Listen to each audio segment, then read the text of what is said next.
Hello, everyone, and welcome back to another episode of The Variety Show with Adam Srenko. We are back with some more. Uh, this game, uh, Black Myth Wukong. I guess we got some music going there.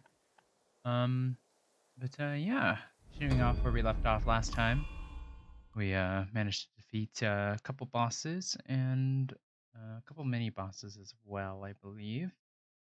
And yeah, slowly making our way through the Black Mountain hills or whatever they're called. Um, yeah, having some technical difficulties. So hopefully that is cleared up now that I restarted my computer. Um, but we'll see. We'll see how that goes. Game would load. That would be great.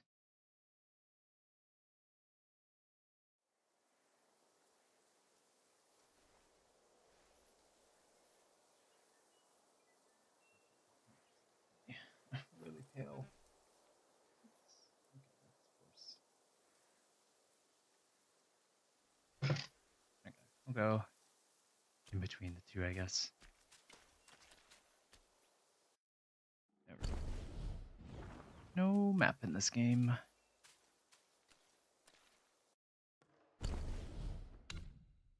But we do have some sparks that we can unlock, so sounds good to me. Each level moderately increases the damage of next attack for a perfect dodge. I don't know if this is specifically about a transformation, I guess. Yeah. Okay. I guess it's specifically during the transformation, but we do perfect dodges a lot, so sounds good to me. Um, we got some of these things.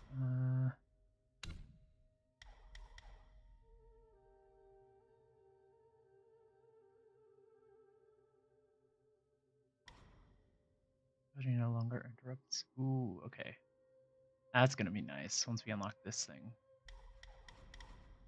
Because I feel like that's what I was missing with the combat was like when you dodge, you restart your light attack combo, so that'll be nice.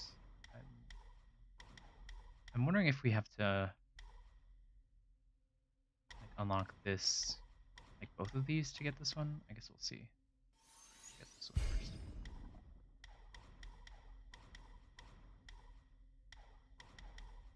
Well, we'll see how that goes. Um, yeah, we also got a new outfit. So, oops. So we got the pilgrim's outfit. So moderately increases sprint speed. Um, One sprinting each second moderately increases attack. Ooh, okay, that sounds pretty good. Not as cool looking as our folk opera almsgiving armor. But I might switch to this at some point. But what I have realized is that the will that we gain is actually currency that we use to spend to buy things. So I think we'll wear the full armor for this. I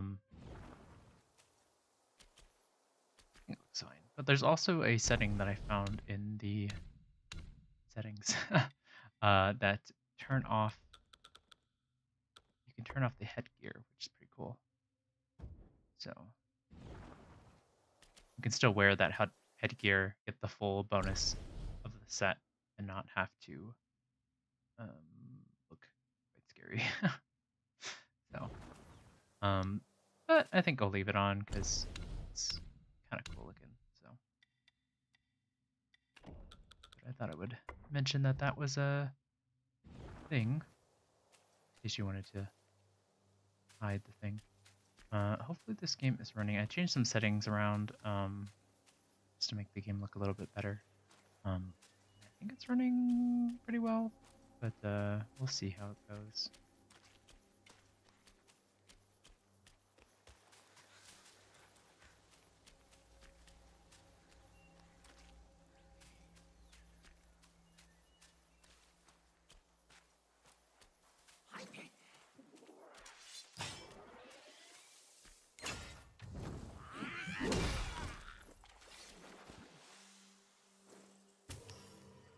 so you can see their will is that currency. So I was wondering where that was coming from, or what that was supposed to be. Caught in a tight spot. Hello? Come closer and fear not. Noble blood doesn't prey on travelers like you. You don't look like a Yaogwai from these parts. Have you come to earn the Blackwind King's favor? Hear me. That bear is but a hollow shell. He can grant you nothing. Don't waste your time on him. Okay, so he's like some kind of horse, horse man, minotaur, but like the other way. What would that be? A Harmino? I don't know. He lies about cheating death and even the treasures. His followers are, all of them, deceived. Blackwind Guai is a sly one. He preaches virtue with a heart full of greed. I wouldn't entrust him with my plea. I don't know why you are here, but you should be vigilant. Now, I'm pressed for time.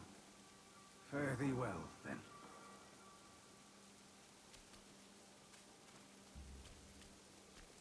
Yeah, that's it. I'm assuming I can't like. I don't know why you are here. Now, I guess we'll figure out what his thing is later.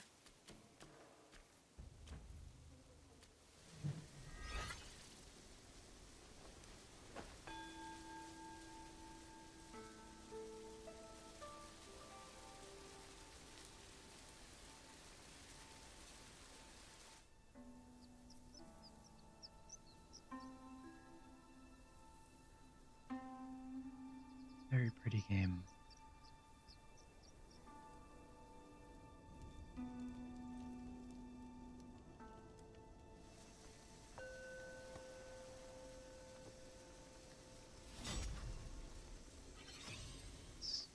We got a spark from that. Cool.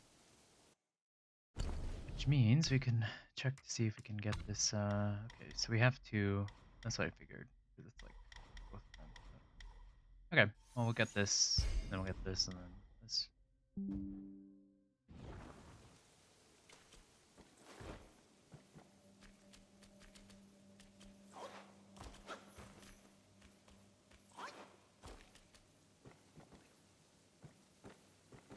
I don't really have a flashlight, but there. That's fine. We'll keep going.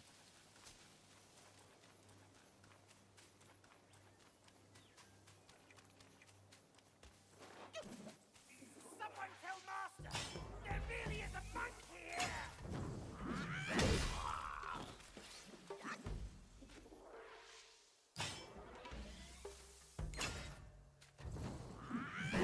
Oops. That monkey is back.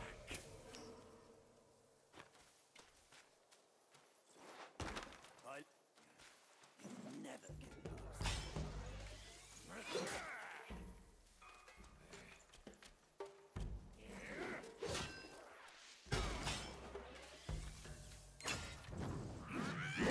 Dang it.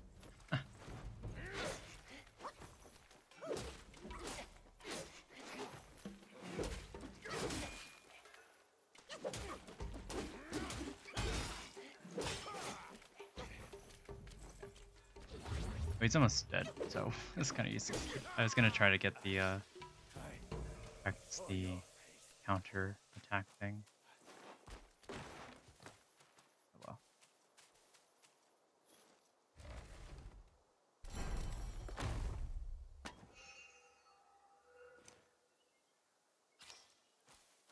Nice.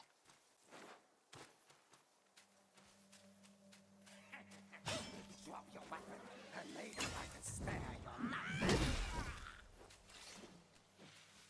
Yeah, that move seems pretty good for killing enemies in one hit.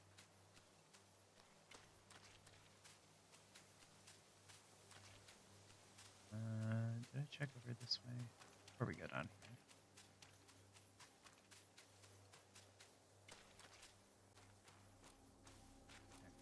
It just looks around.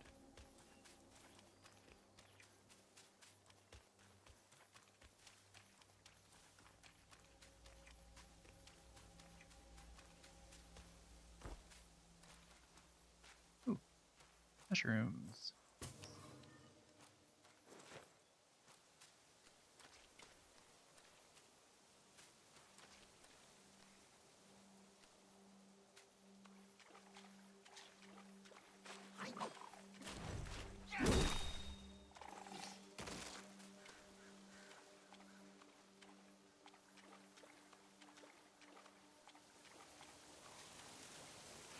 Oh, hello.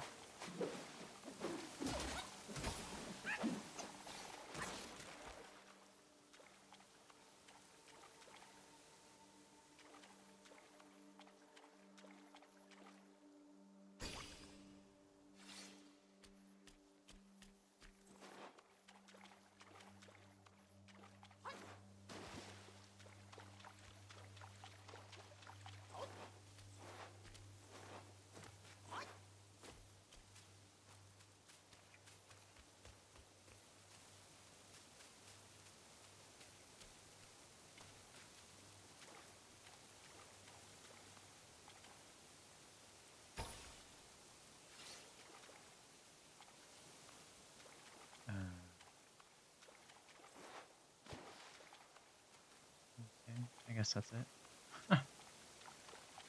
Okay.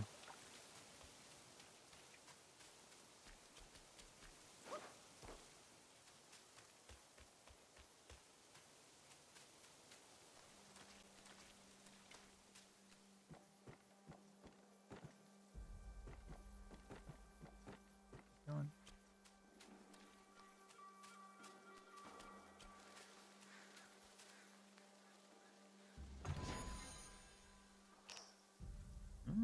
Okay. Anti-miasma, tiger subduing pellets, something else.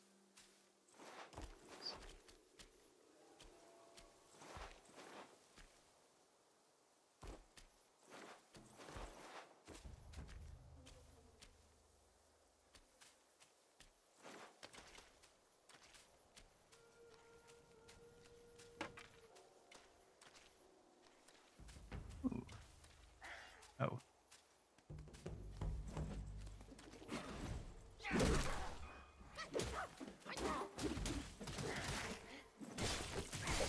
Ow.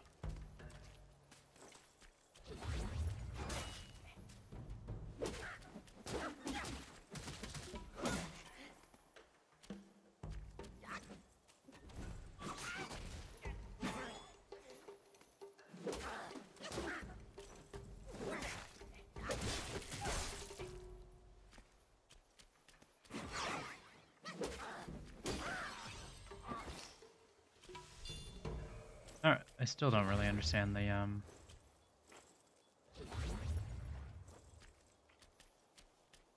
counter thing. I don't know, I guess I'll figure out the timing eventually.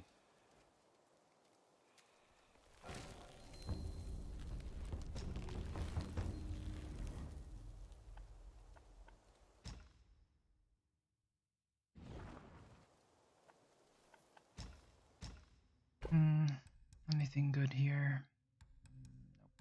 Nope.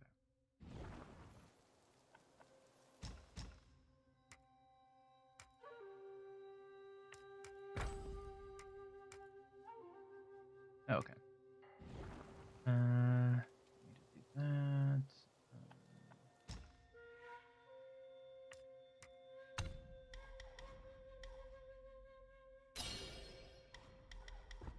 see. Can we get rid of anything so we can start doing this one? Each talent level.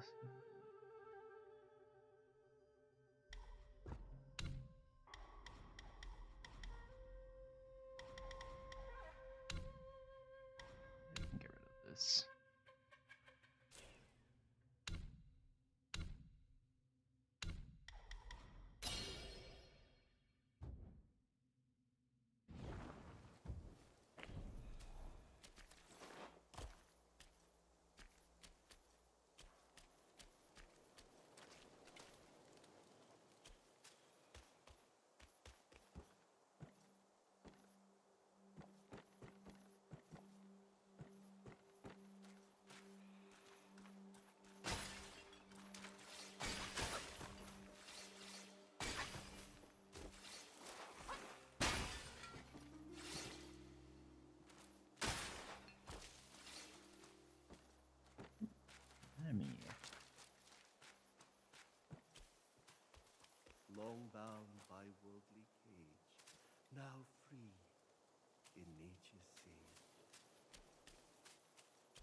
Hello?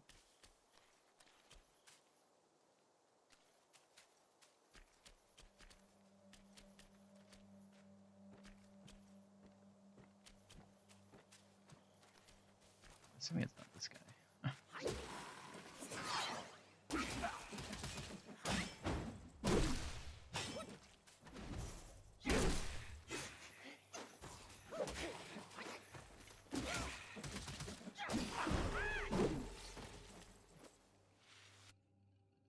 Okay, new guy.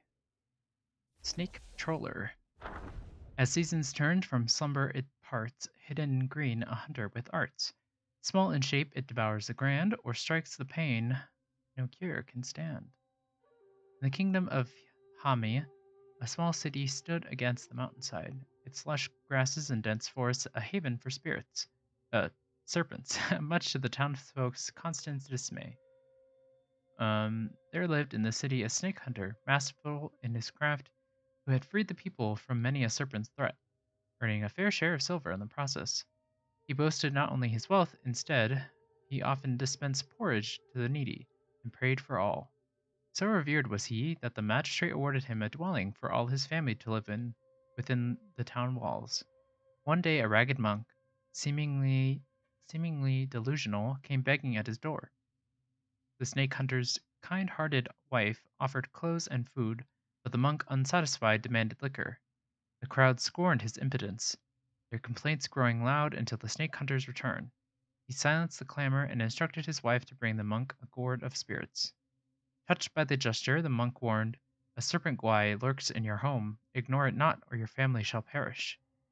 The snake hunter scoffed at such mad ramblings and dismissed him promptly.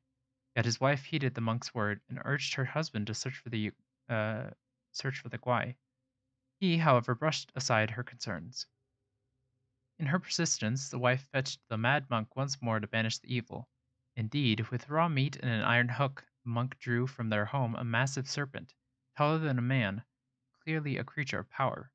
4 limbs it sprouts, and venom deadly, the monk declared. A mere touch is death. With those words he slew the serpent guai for the woman. Strangely thence, the town remained untouched by further snake scourges, as if by the mad monk's hand, peace was restored. Okay. Wonder if maybe the snake hunter knew about that and was hiding him in his home. Maybe. Sounds suspicious. That.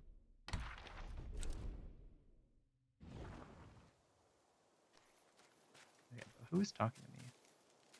Oh, this guy.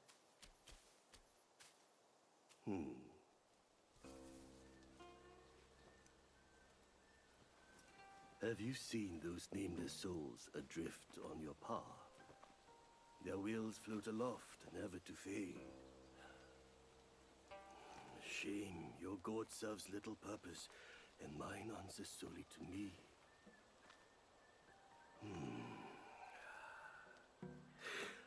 I know a way to guide the souls, mend their paths, and set them free.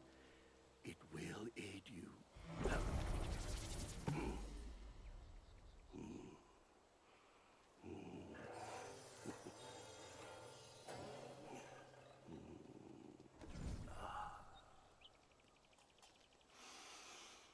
Now, this is better. This gourd, though humble, may save the lost, banish their obsessions, and guide them. Okay. Under the guidance of a wise master, the Destined One has mastered the art of spirit absorption. The gourd possesses remarkable divine capabilities, allowing it to absorb the lingering wills of spirits left behind by formidable Yaoguais who have been defeated. Okay. For one as destined as you, there can be no turning back. We are like tumbleweeds, drifting through life, with a destiny beyond our grasp. Fair sights fade, but with ink I bid them stay. The road has claimed you, now you must see it through. Your heart will guide you further. We shall meet again.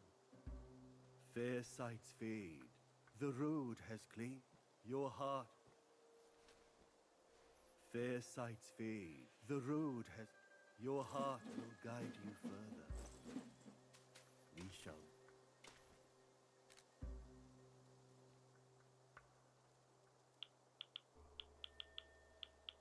Looks very serious in this photo. Let's see if I can.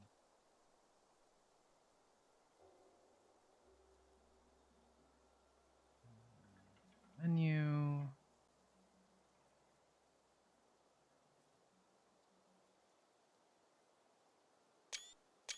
Oops. Little screenshot there. Okay. Let's see. We killed the snake guy. And it seems there's another one, maybe.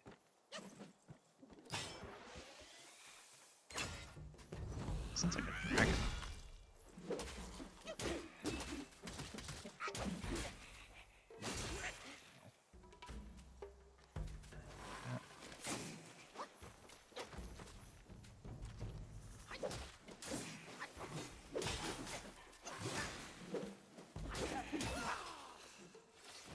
I don't know if I'm just like not. Maybe my game's not as.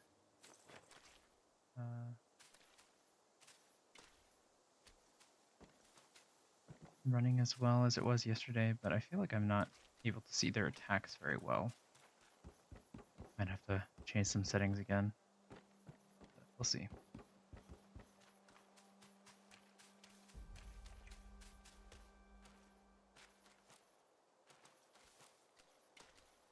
Hello. Oh, are you an enemy? You are an enemy.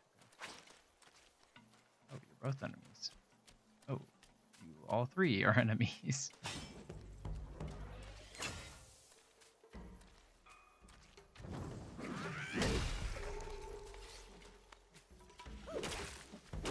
No, you guys aren't very strong. Ow.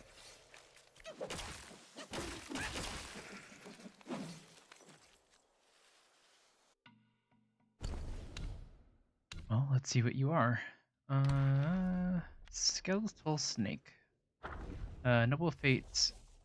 A noble fate's vengeful breath finds the bones of snakes in death.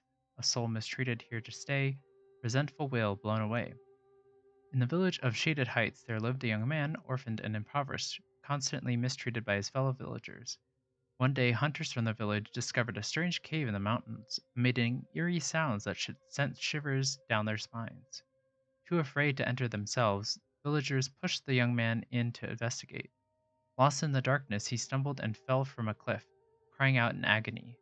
Believing the cave harbored a fearsome guai, the villagers abandoned him and fled in terror.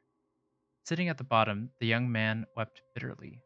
Amidst his tears, he heard the sound of bones snapping and the rustling of movement. Startled, he fell silent, only to hear footsteps approaching. Filled with fear, he yelled, "Stay away! I am an orphan, and burdened with misery. My flesh is lean, uh, my flesh is lean. Feasting on me won't do you any good." Surprisingly, as soon as he spoke, the footsteps stopped. Time passed, and within the darkness, hunger gnawed at the man's senses. Despairingly, he pleaded, "There is no one coming for me. Devour me quickly, so that I may have a merciful death." Then the footsteps resumed, inching closer. Terrified, he assumed his end was imminent. Yet, to his astonishment, he felt a piece of cloth gently brushed against his face. Reaching out, he realized it was a sleeve, which grasped firmly. The sleeve guarded him to stand and led him through the darkness until they found the cave's entrance. As the daylight bathed them, the young man finally saw what had guided him, a skeletal serpent guai. Seeing the young man startled, the guai suddenly extended its neck and swept him out of the cave. Afterward, the young man was saved by passing merchants and departed from the village with them. From then on, his life gradually improved and prospered. As the saying goes, misfortune may be the harbinger of fortune, and fortune may conceal misfortune. While not an absolute truth, when events reach their peak, change becomes inevitable.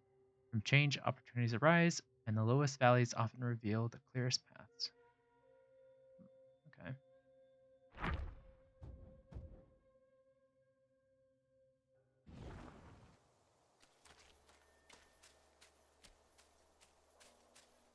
Interesting. I think we missed a thing over this way before we cross the bridge.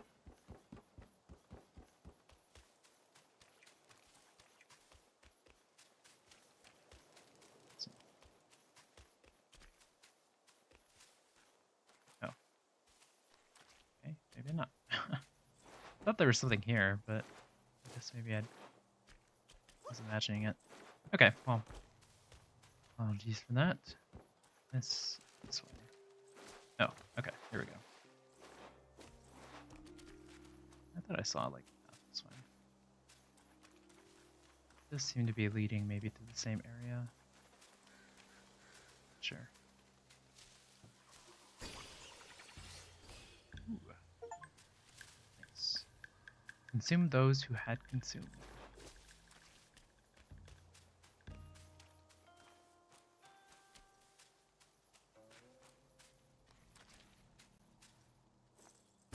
That's the achievement that we got.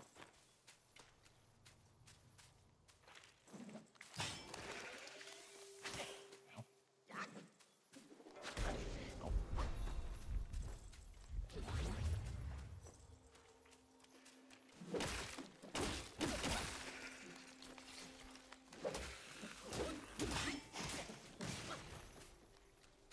I'm poisoned.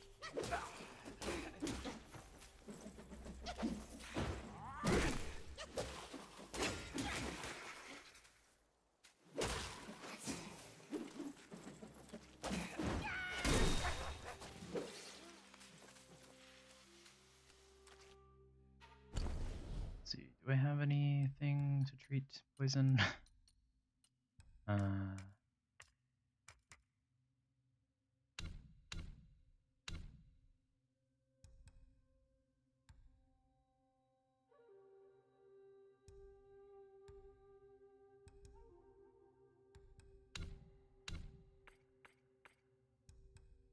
whatever. Just try to find a thing as soon as possible. It doesn't really seem to be draining that much, so not really too worried.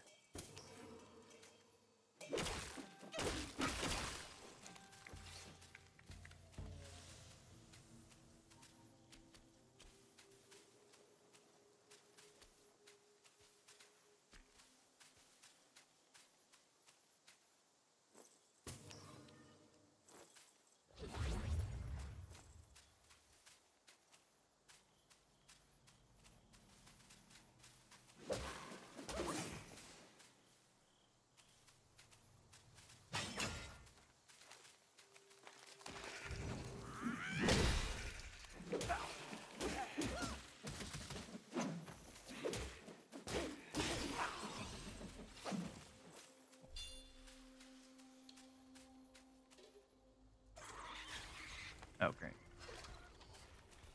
Maybe this one looked kind of suspicious. Oh, great. Ow.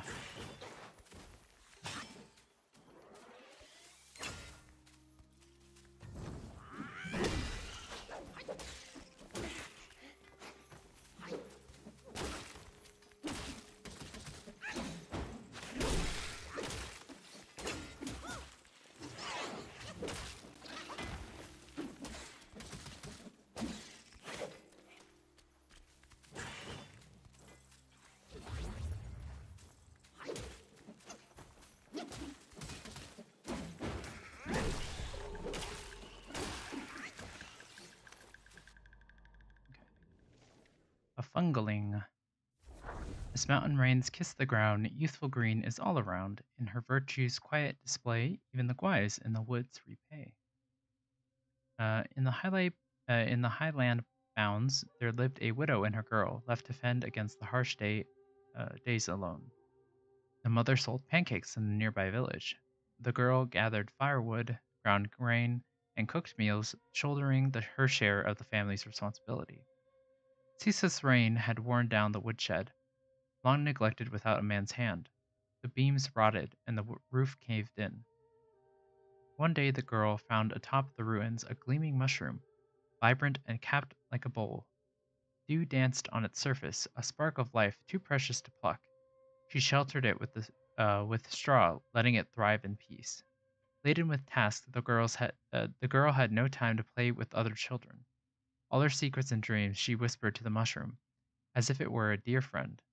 The toils of life led the widow to illness, urgently needing money for medicine. After discussing it, the widow and her daughter decided to sell their house. A wealthy neighbor who had once been close to the widow's late husband expressed interest in buying the house. However, this neighbor was very stingy and tried to exploit the widow's illness to lower the price. They spread various rumors to scare away other potential buyers, bullying the helpless widow and her daughter. Worried and anxious, the girl often hid in the woodshed to cry. The mushrooms witnessed all of her grievances. The next day, something strange happened at the neighbor's house. Overnight, mushrooms had sprouted all over their property. When the neighbors ordered their servants to clear them away, they discovered a large, eerie mushroom about a foot tall, neither green nor yellow, growing on the main beam. When they tried to cut down the mushroom with long-handled sickles, it suddenly rose into the air and opened its cap like a fishing net and floated above them. It shook itself and fell onto the man of the house, crushing him to death. The air was filled with countless spores the creature released, knocking everyone to the ground. Afterward, the mushrooms crawled out of the ground, transforming into many guais. They helped the widow and her daughter pack their belongings and leave the village, disappearing into the mountains. Okay, interesting. Okay, so we got one more lesser Yao Guai, and then two more bosses, and then mini bosses, I guess, and then four more bosses.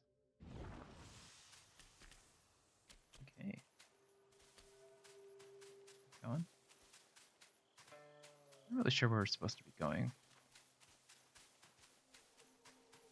but we'll go this way first.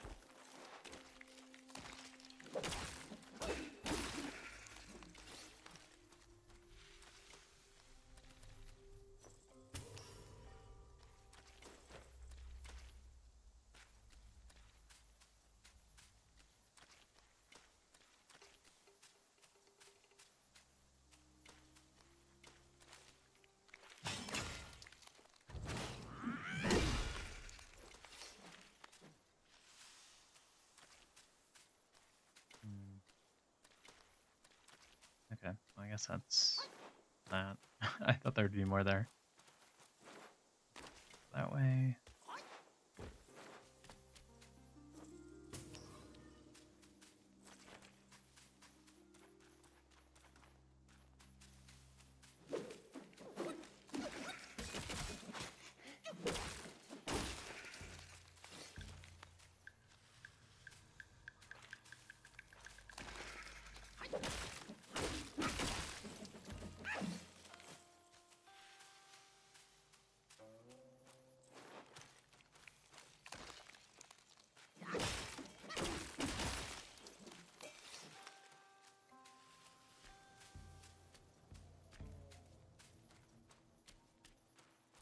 This humble one's name is Guangmo. Should my demise come by your hands, please pass this message to my master. Searching for deity, mortals do aspire. Craving immortality, Yao Guais surely will conspire! Okay.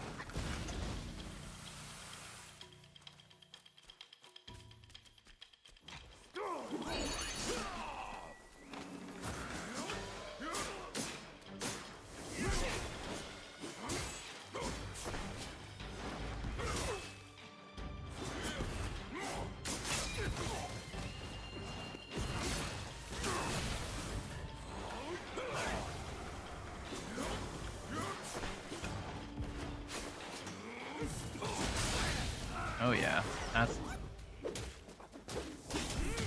yeah.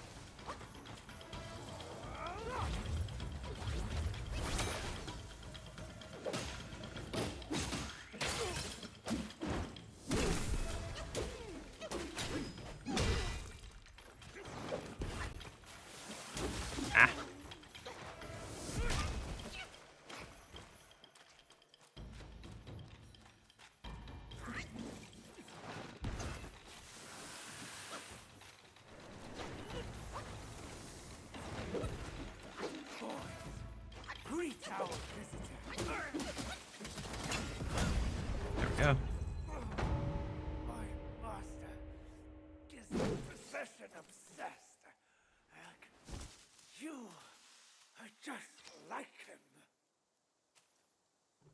Mo. Ranju? I remember the evil monks abetted Elder Jincha to burn the great sage and tongue monk alive. That's these two. I thought they were already turned into ashes by that fire. Who would have thought they had turned into Yao guais? Okay. Let's learn some about the guy we just killed. With a monk's facade but a serpent's heart, he wields deceit playing many parts. His desires shift insatiably pursued, faithless to his master all teachings he eschewed. Interesting rhyming there. Guangmo, the great tactician, was not like his senior fellow pupil Guangzi. From a young age, his heart yearned to be a legendary Yaoguai master, remembered for ages. But fate had other plans. When old Ling Huozi sent his beloved disciple to Guanyin Temple to be a monk, the old white snake Guai grew worried. The snake feared it was old Ling Huozi ploy to win favor with the black bear Guai, and commanded Guangmo to join the monkhood as well. Before he left, the snake warned him, never fall behind, least of all behind Guangzi. But no matter how hard Guangmo tried, Elder Jinshi never seemed to favor him as much as Guangzi, even when he learned faster and trained harder. Guangmo consoled himself, believing this stemmed not only from his own failings, but from the snake's ham-fisted meddling, which had turned the elder against him. He found solace in the notion of returning to the mountains one day, when he could embrace his Yaoguai nature unshackled by such trivial concerns. Guangmo still recalled Jin Shi's teachings. You can be too extreme, too uncompromising, always leave some room and some things unfinished. But the day Jin Shi saw the Kasaya of Eversparks, he desired it so intensely that he forgot his own words and wept long into the night. Guangmo saw the thought taking root in the old monk's heart, to kill for this prize. Everyone shied away from the idea, but Guangzi boldly spoke the truth. Guangmo seethed with inexplicable rage. In his mind, a scheme within a scheme began to take shape. As Elder Jinshi drank tea with the other two monks, Guangmo glimpsed an untamed malice in the monkey's eyes, a hunger for vengeance. Building on Guangzi's gambit, Guangmo goaded and prodded, weaving a merciless plot that left no room for escape. The old monk was delighted, and for the first time he acknowledged Guangmo's wit. With his plan set, Guangmo knew that doom would strike that night. Summoning a gust of wind, he hid in the bamboo grove behind the mountain. As anticipated, a great fire broke out that night, but failed to kill the two journeying monks as intended. Instead, it burned the entire temple to the ground. Alas, the world harbors such petty souls, capable of ensnaring the lofty and vanquishing them with cunning plots. Perhaps this is what is meant by slaying with a borrowed blade. Okay. I feel like I didn't really learn much there, but that's fine. Okay, it's down this way. Okay, so this is the intended path, so we'll go the other way then. Still need to also go back to that bridge, because I guess this was the way that you're supposed to go instead of the other way, maybe. Oops.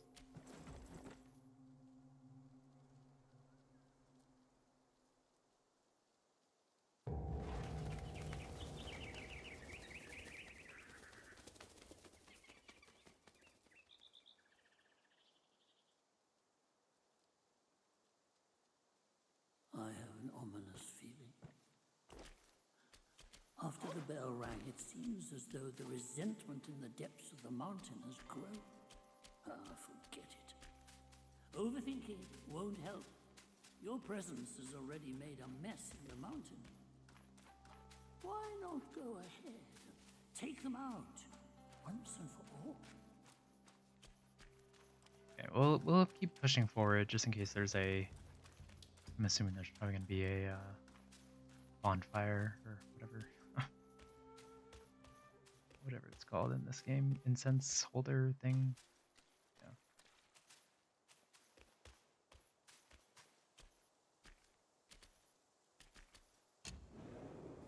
Shrine, I guess.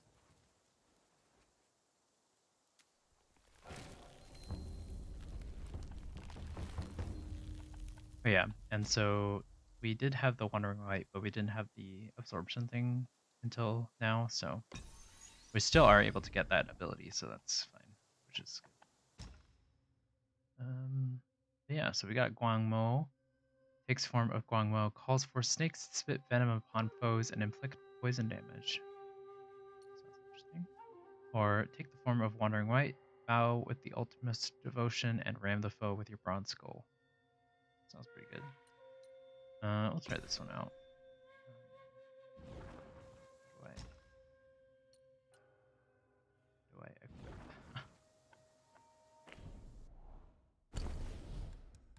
Oh,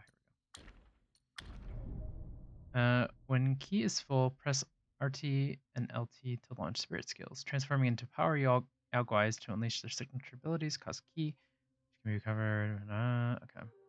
Spirits of the Yao guais can be cultivated, enhance them. Makes sense. Okay, let's try this one.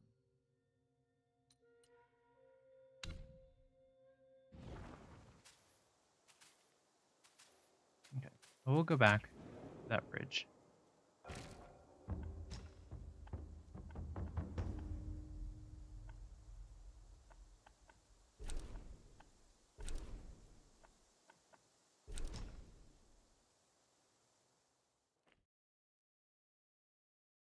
See what else is there before we head back this way.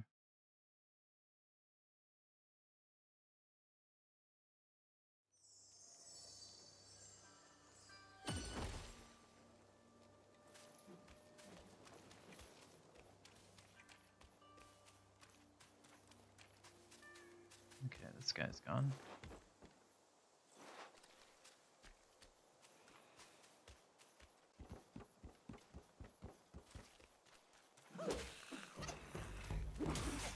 No.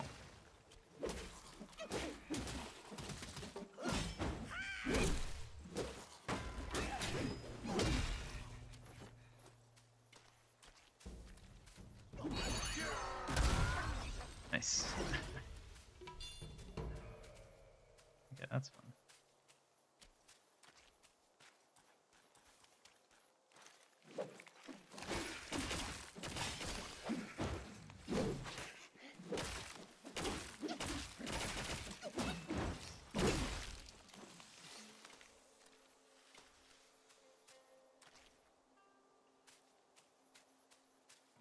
Oh, was that literally?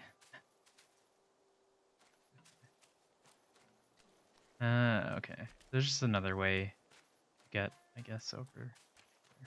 Okay. Well, at least I didn't miss anything.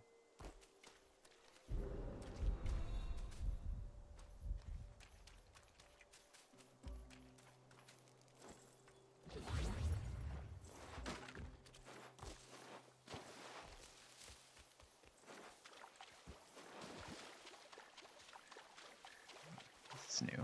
Oh, hello.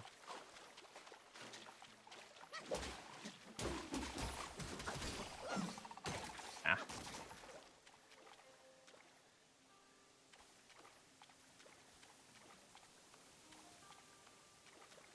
What I saw.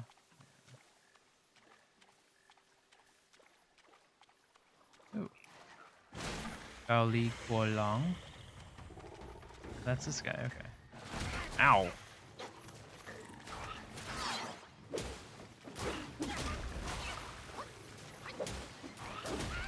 Oh.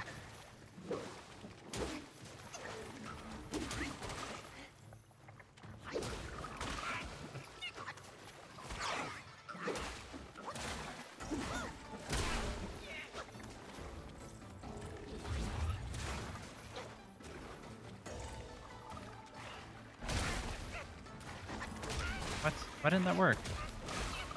What's going on?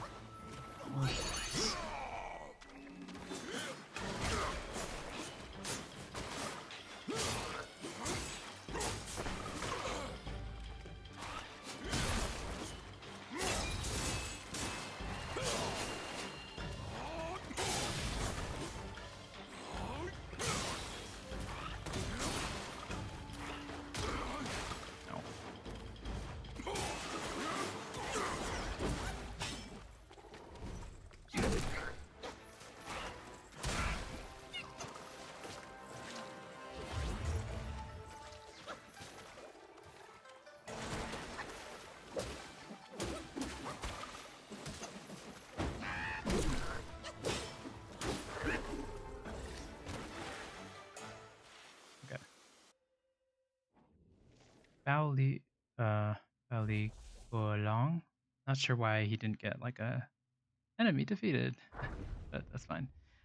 Wrinkles on his skin so snug, a whiff of air, a fishy hug, legs that sprint to heights above, from the dirt and muck they love. In the lands west of Wind Mountain, within a kingdom named Hami, stood a small town. Every day before dawn, a humble market would gather just outside the town gate. It was a place where peddlers exchanged goods while waiting for the gate to open. But due to the prices, even the townsfolk began to participate.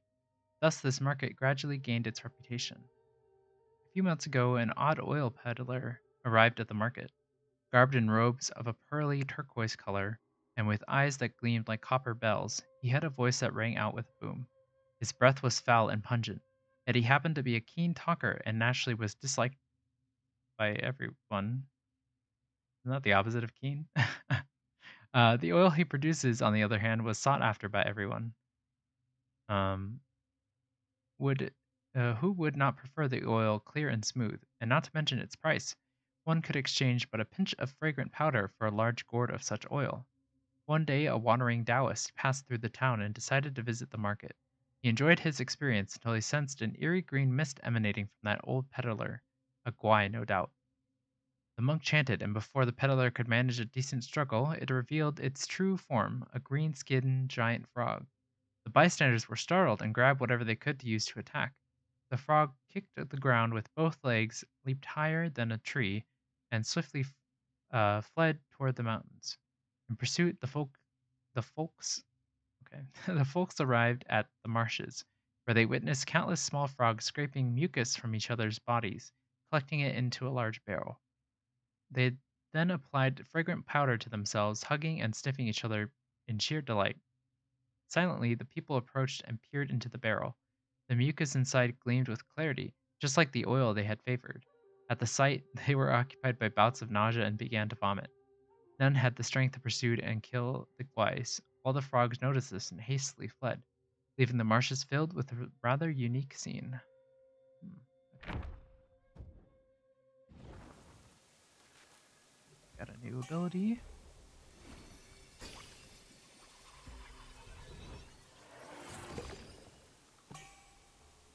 Nice.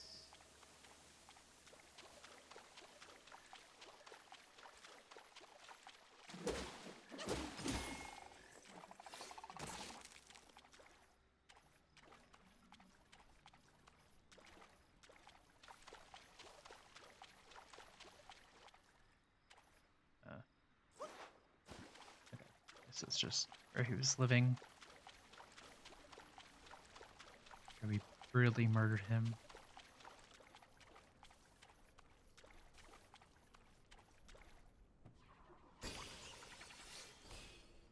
So I wonder if these wills, I guess, disappear after you absorb them. I'm assuming they do, but I don't know if that's true.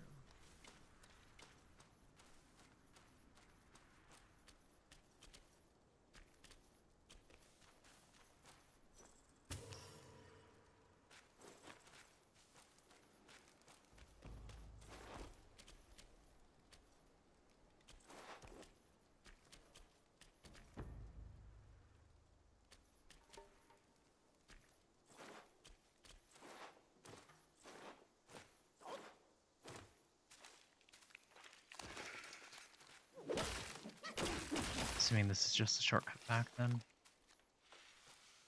Makes sense to me. Okay, so that's what this area was. I was wondering. I was like, it seemed kind of kind of weird. I don't fight these guys. Oh. I'm gonna get better at fighting these guys.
Okay, well, I guess that's it for this area.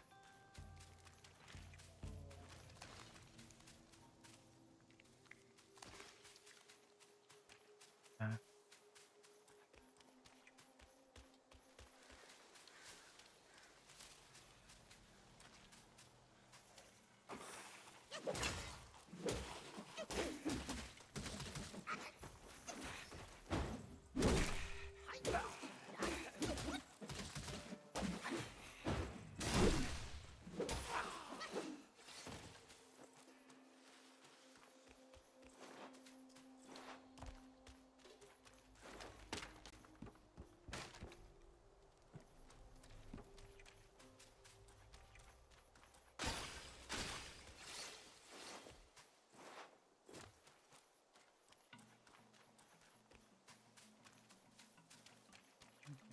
where are you?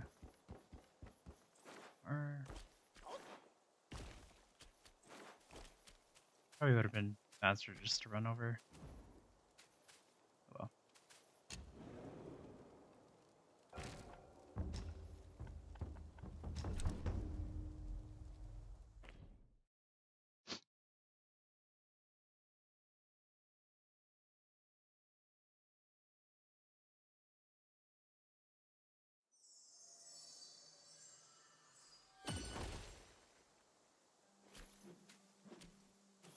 Okay, so we came through this way, right? Yeah. Ooh, what is this? Uajia fragrant wine. Fine. Okay.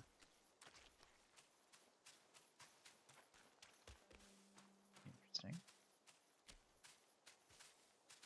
I mean, it's probably pretty important since it was golden in color.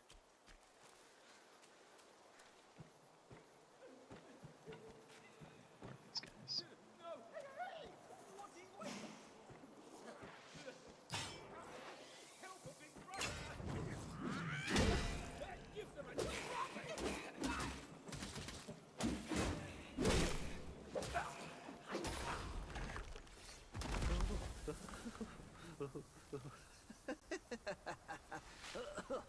These snake guais are nothing to fear.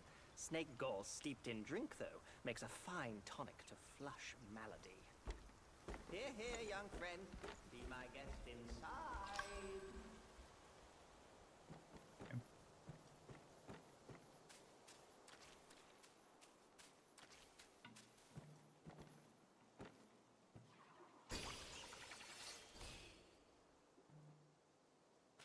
If it's like a one-time thing, then we definitely have some areas that we can go back to and absorb some more stuff. But Well, well. I'd stake you're one more monkey from Mount Huaguo. I've met many of you. By rank of birth, you all ought to call me forefather. But I'm just an old monkey, banished to the mortal world. oh, sorry, didn't mean to interrupt you. Oh, okay, so this is what the fragrant vine is used for.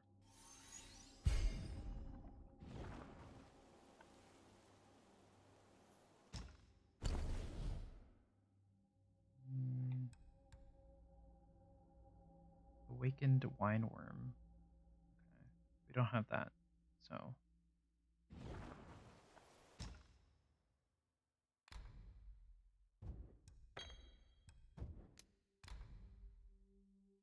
Using the gourd moderately increases poison resistance. Okay, that sounds pretty good. Achievement for that. Let's see what he has. Celestial lotus seeds. For a brief moment after using the gourd, slowly recovers a small amount of health. Okay, that sounds pretty useful. And we've got plenty of will, so. Think Got of that. it as me earning a drink or two. 12 palaces rise, 9 forests high. Jade pool adjoined, emerald stream nigh. Kulun celestial abode shines bright. Ooh, I hope we get to see that because that sounds really pretty. through. Choose between the two, but we'll go with this one.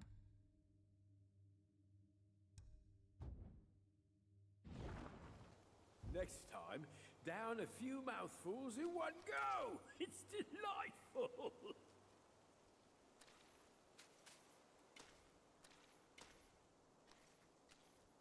2 drops, honey brew, sheep curd, palm tipple. I drink all.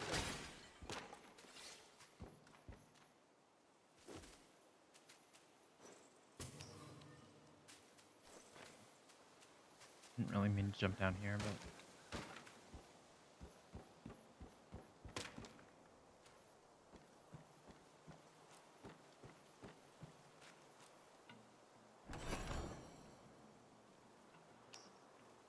oh, okay. I guess tiny piece of gold is kind of like the equivalent of souls in this game, like or like rune items in Elden Ring, so seems like it's just extra gold or whatever that you can sell, which is useful, but I don't really need that right now. There.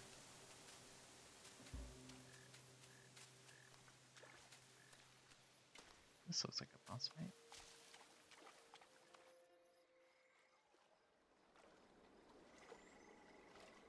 Hailed bird, what dimmed your shine? Past's grip beyond our grasp, the future we may still clasp.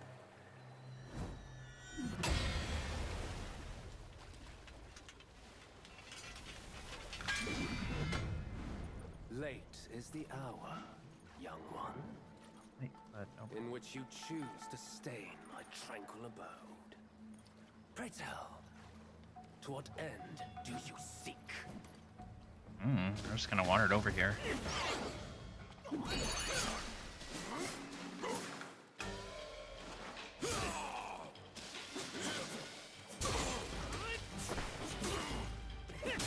Ow.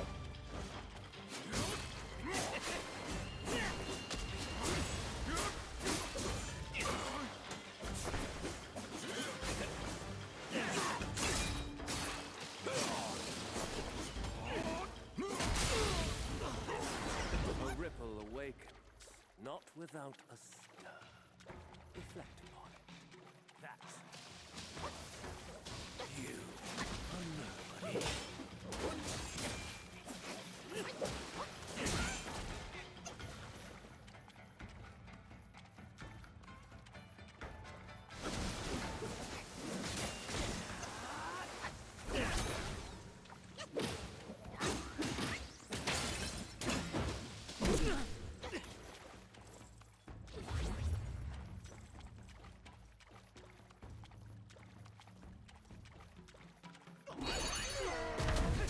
Dang, missed.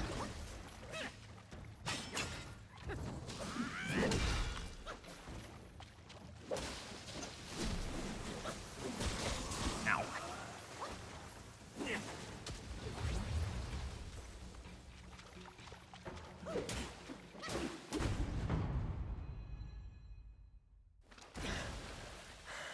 That was easy.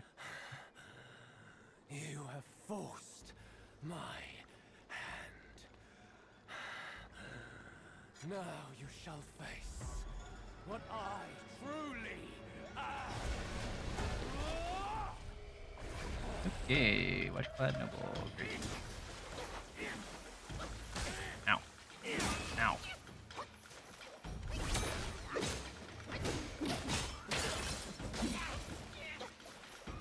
Denying Ow. Jeez, okay. I take back what I was saying. You're a very difficult boss. Please don't hurt me. Ow.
Well, now that I know that there's a second phase, won't be so gung ho about trying to kill you with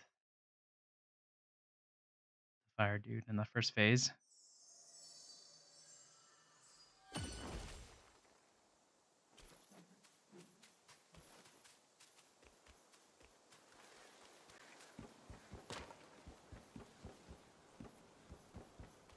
Also, we might have some upgrades we can do. So,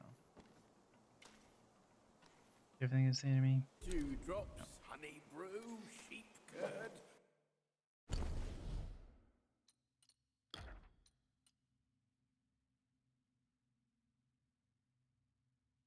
This could be useful.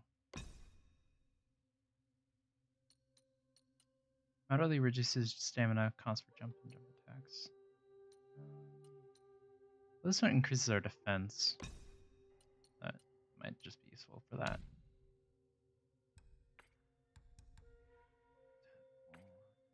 Journal. Shen Monkey. Okay, so I guess that's the guy that we rescued. Bottom up the jade nectar, a celestial brew. In the jar of fresh wine sparkles anew. In worldly clamor, he wishes to stay drunk, forgetting homeland, foreign lands along. That's supposed to rhyme. Clamor, he wishes to stay drunk, forgetting homeland, foreign lands along. Okay, well, I feel like that should have rhymed, but that's fine. In Chang'an City stood the Temple of the Wild Goose Pagoda. Not far from its gates lived a diligent temple goer named Hao Desheng. One day, Desheng dozed off as he sat at ease at home. In his dream, he found himself at the temple gate. 4 figures approached: a monkey, a dog, a luang, and a tiger, all deep in talk. He heard the tiger ask, "Where do you plan to take that thing?" The luang shook his head. "Fret not, I hear they've all returned to their caves. We need but make our way to each place and wait. Our meeting is sure." The dog then inquired, "May I ask, friends, where you are all off to?" The monkey replied, "I am not fond of the sun, rain, or chill wind. For drinking it, I shall seek out a lush and lovely spot." The luang stretched his neck. "I need to dwell by the water. If your place has a water view, we might dwell near." The monkey waved him off. "I've seen that ugly mug of yours all my long years. Better we live far and distant from each other." The luang paid him no heed and asked the dog, "And you, young one? What plans do you have? Perhaps we can—" The dog said, "No, no, the time isn't ripe. It's still too early. I'd rather head to the mortal world and have myself some experiences first." "Ha, experiences," scoffed the tiger. "You just yearn the hunt for rare herbs to play with your furnace." The dog flushed, but before he could retort, the monkey turned to the tiger. "And you, what's your plan?" The tiger thumped his chest. "I'll guard the village." Seeing his friends had made their choices, the old luang said, "Well then, we don't need to travel together. Here's where we part ways, each to seek our own path. When I meet that one, I'll gather you all again." With that, the 4 parted. The Shang heard the thunderclap and woke with a start. The dream had already faded from his mind. Okay. Sure, I understand, but that's fine. Tipple, I drink all there is.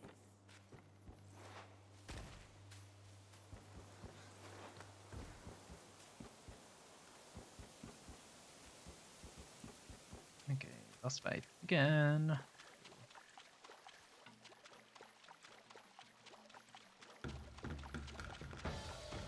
A ripple.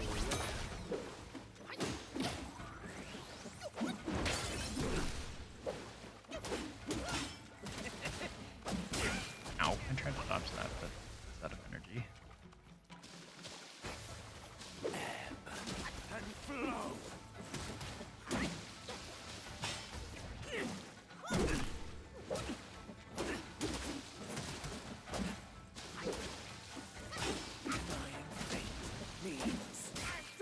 Ow.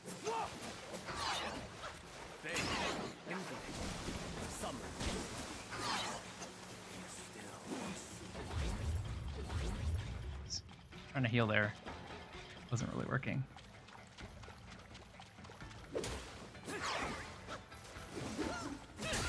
Ow.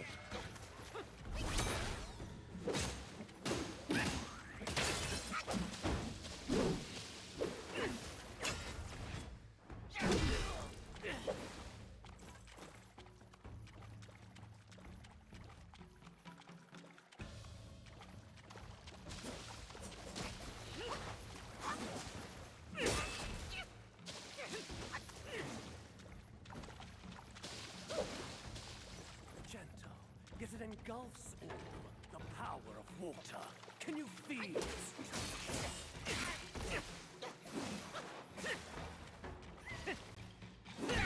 What? Ugh. Unfit, as I deemed. Yeah. Thought I dodged that.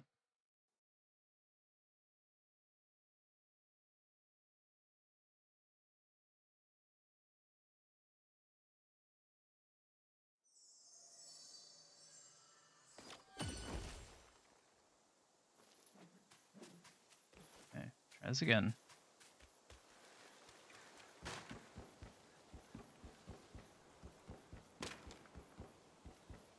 Guess we can change our. Oops. I don't know, can we change it here?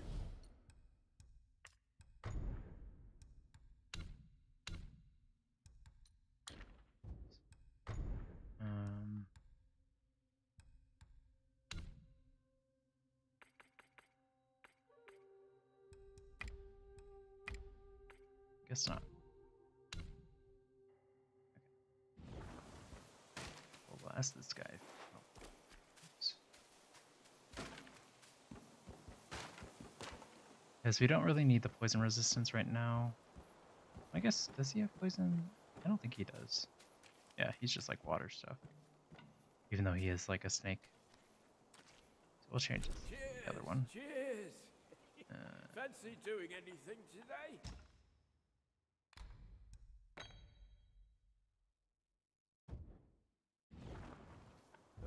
We get more healing out of our drinks, so.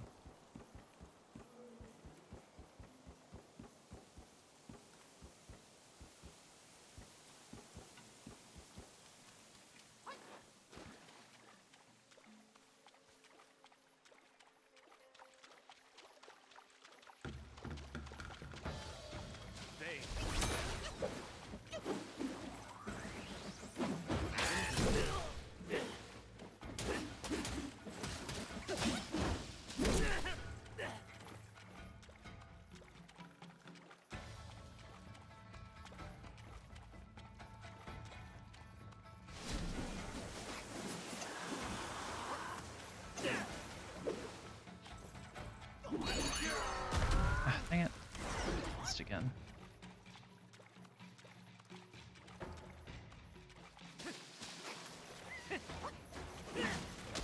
Ow. A ripple awakens, not without a soul.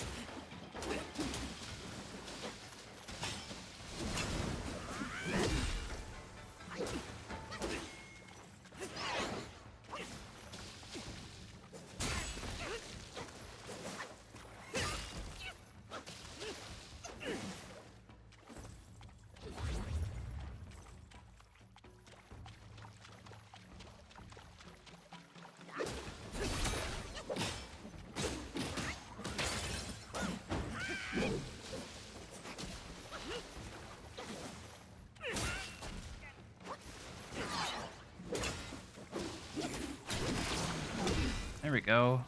Got that counter off.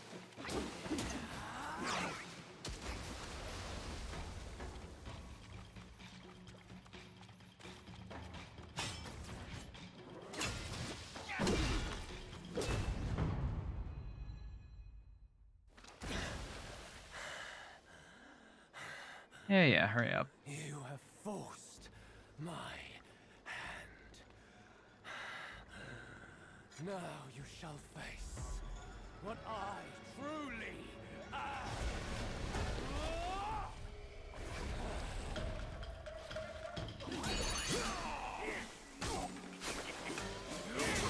Ow.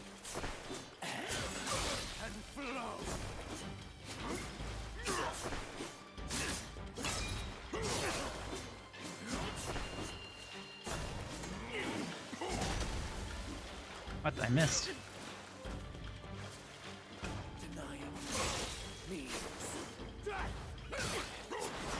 Oh, dang. It's a waste.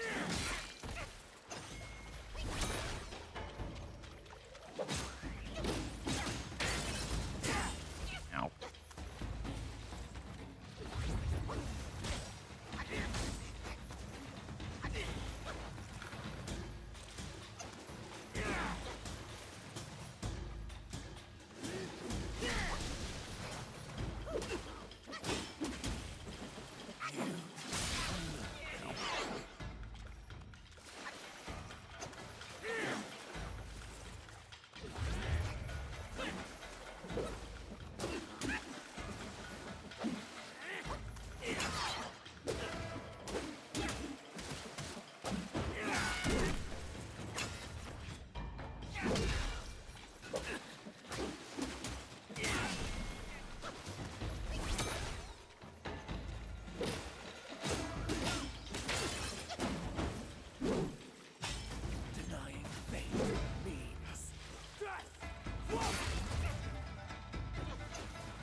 Ow.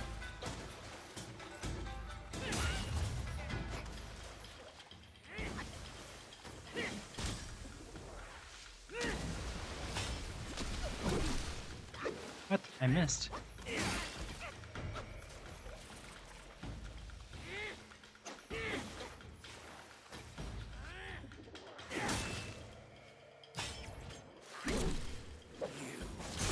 Ah, dang it. Courage alone will not guide you far, imposter. Ah, okay.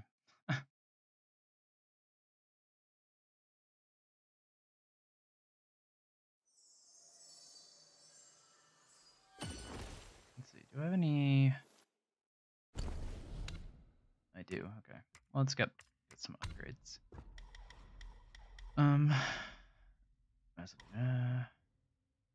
Each talent level moderately increases focus gain for perfect dodge.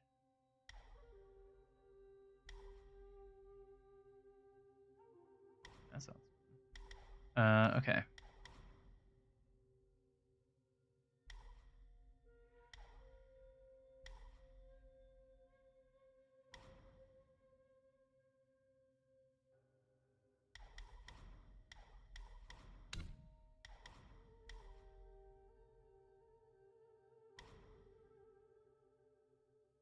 Mm,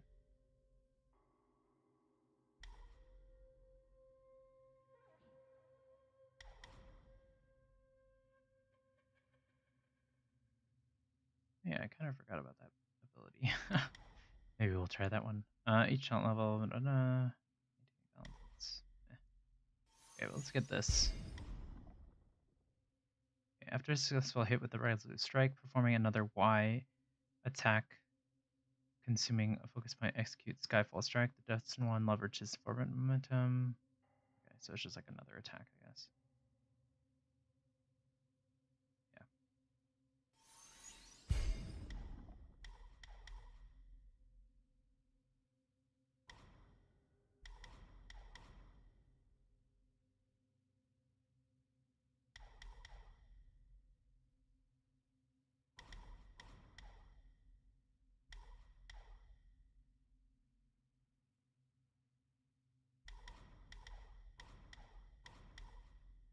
Mm,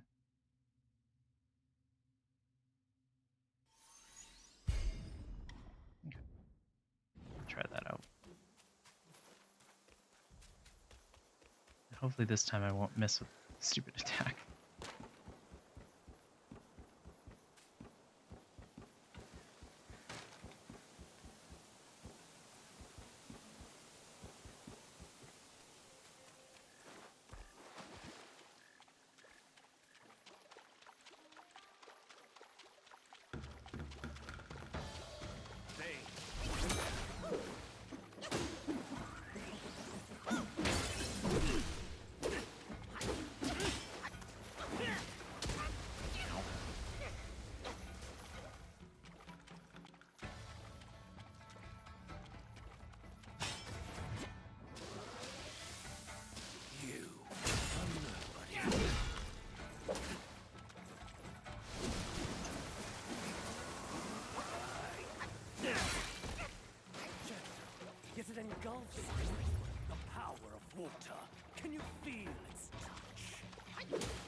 Oh, come on.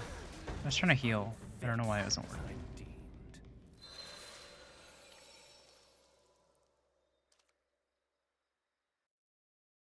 The heal in this game is kind of delayed.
Ow, jeez.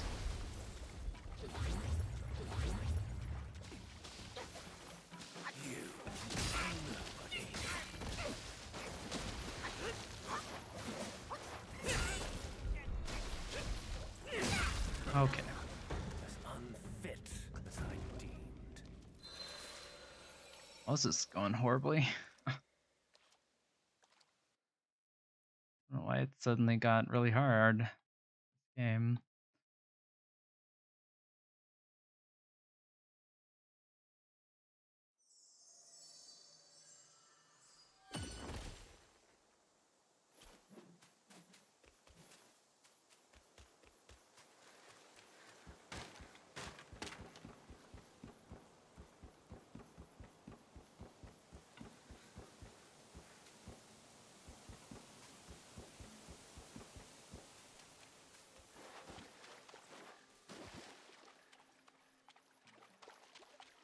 This guy's timing is also really weird.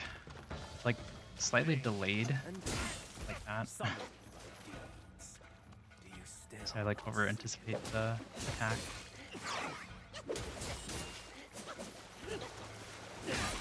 Oh.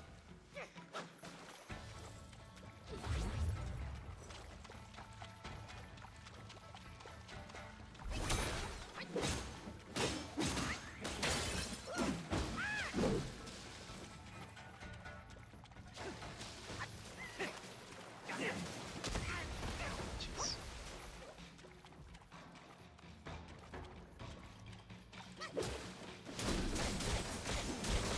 Okay. Unfit as I deemed.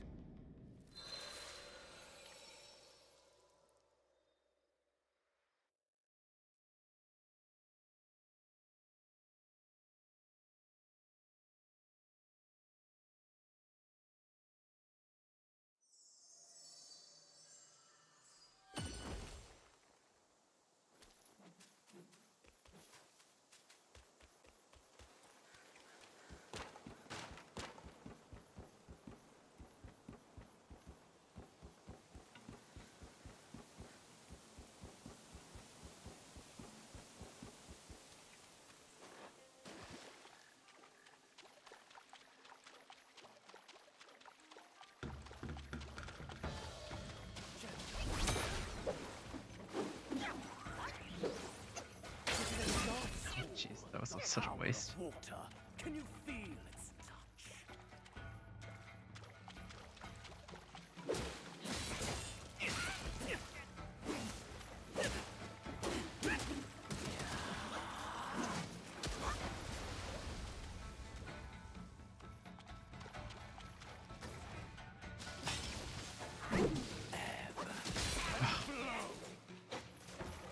people awaken, not without a stir.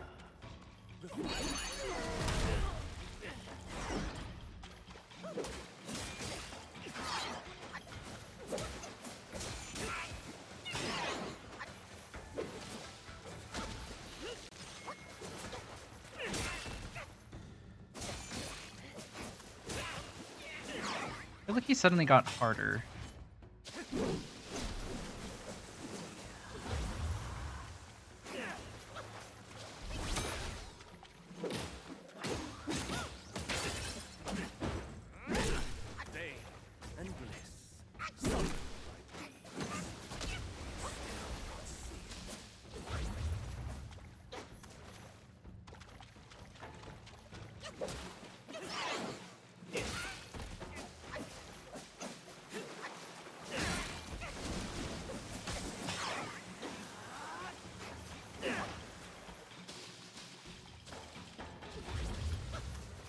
Denying fate means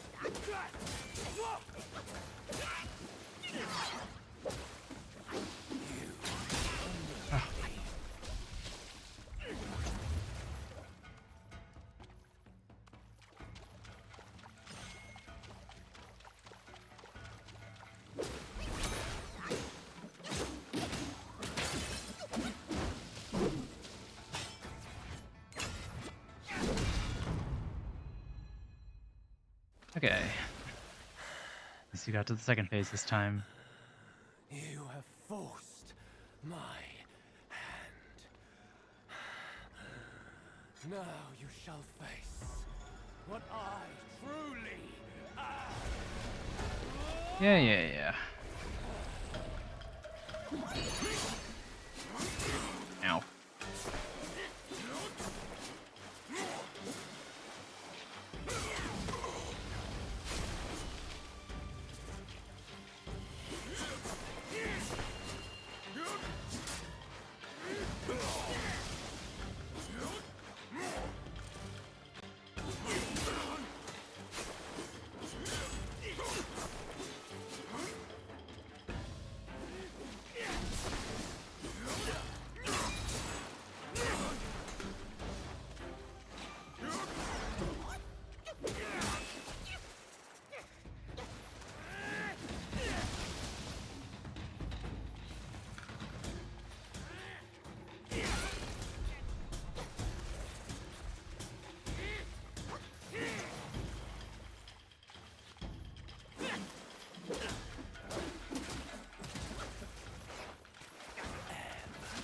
Ah, dang it. Courage alone will not guide you far, imposter. Wow.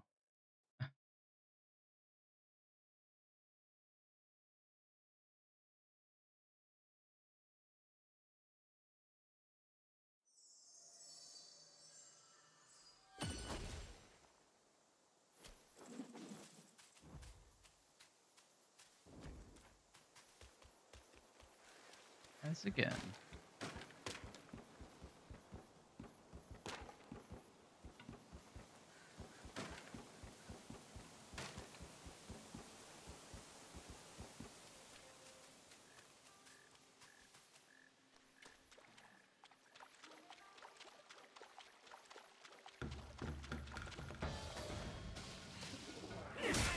Ow. Summoned by you still.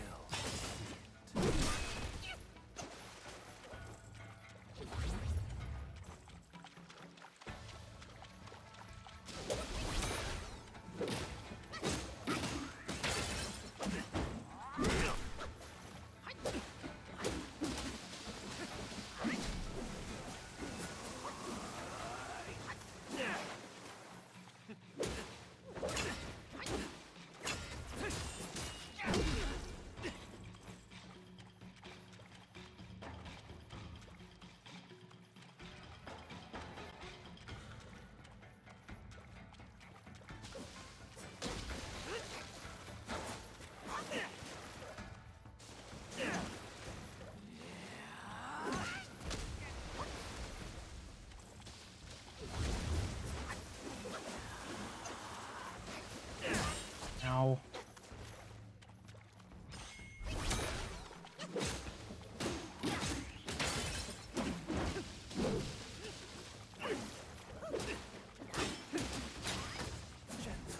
Is it any gulf? The power of water. Can you feel its touch?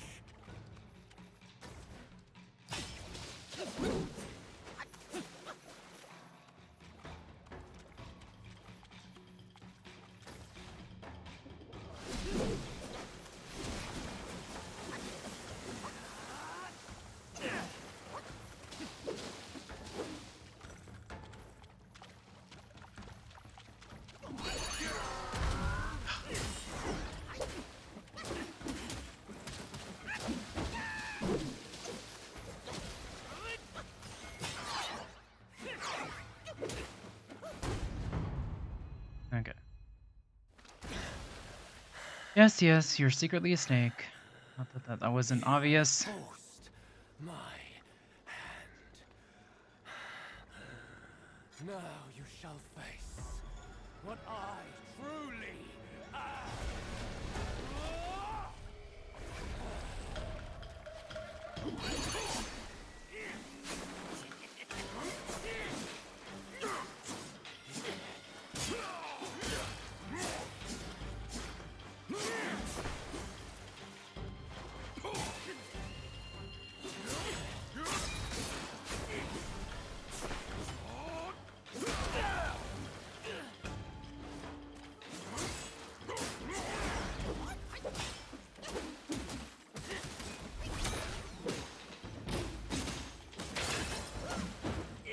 Ah, dang it. Oh, heal, heal, heal. Please heal.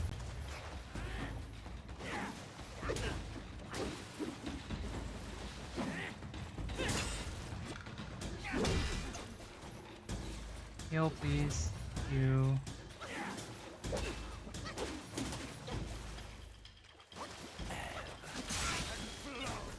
Heal.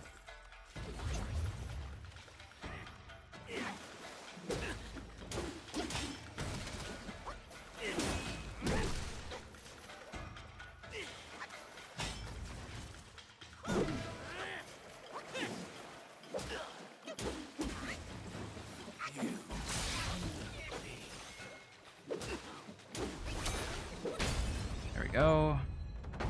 Ugh. Awful.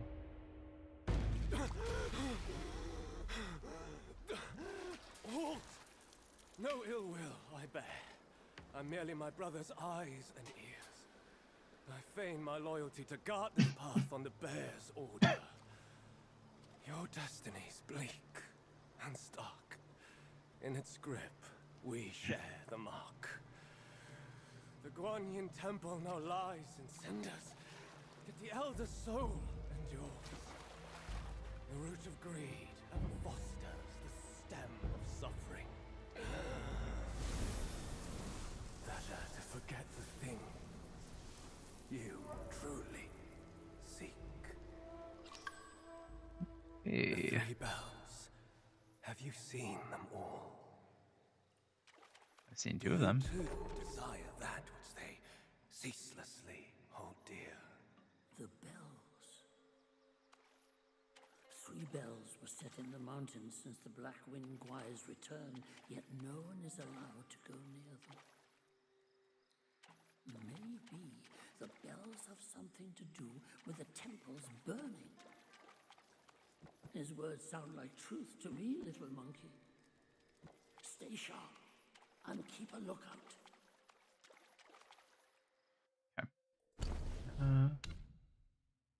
So we got a new thing. White-clad noble. A serpent youth in white with furious gaze. White writes poem, dances, yet fierce in battles blaze. Okay. On a spring day with a mild wind, in the marsh of the white mist, an old wolf brews tea over a stove. Watching the white reflection in the water, he mutters, "You and I should not be here." The white-clad noble, amid spear practice, hears these words. Swift as thought, he hurls his spear toward the stove, and in another instant he flashes over, grips the haft, and stands poised before the aged Yaoguai. Shall we sip blood or tea? Tea, sit. They sit face to face. The old wolf hands the noble a bowl of tea. The noble drains it in one gulp. A fine tea. The old wolf nods. Does a raised mountain garrison warrant so many schemes? The noble replies, I come at my brother's command. There are no schemes. The old wolf retorts, my return from death, was it not a scheme? The noble says nothing. The old wolf gazes at him, also silent. Despite the cloudiness in the wolf's eyes, his unease is apparent. The noble ponders for a moment, then finally answers, that truth wasn't a scheme. If not a scheme, then what was it? Have you heard about that child in the court? The Buddhists have a spell. They piece together items that mimic the body, and chant the mantra of arrival, and thus bring it back to life, and thus bring back a life. The old wolf smiles bitterly and shakes his head. That master most assuredly wields no such power. Indeed, he does not. Yet the foul relic he attained bears this potency. The old wolf says anxiously, but living like this, I can barely sleep or eat in peace. When doom is nigh, life may yet persist. When blessed with life, the loom of death lingers. Breathe and make peace with it, and you may find your tranquility. The old wolf says nothing. The noble lowers his eyes, also silent. For all the uncanniness of his eyes, his compassion is apparent. The old wolf says, I'll leave this tea to you. Better to drink tea. The old wolf rises with a sweep of his sleeve, sighing deeply. Living like this on their blood, how could I bear to do that? He totters away, not by the path he came, but turning down a fork in the road beside the marsh. Tell the master he doesn't need to come see me anymore. Okay. Not sure I understand, but that's fine.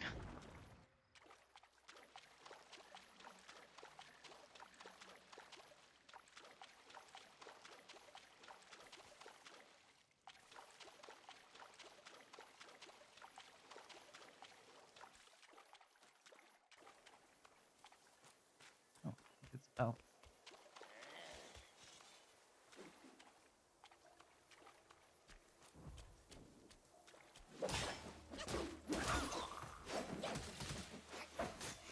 Oh.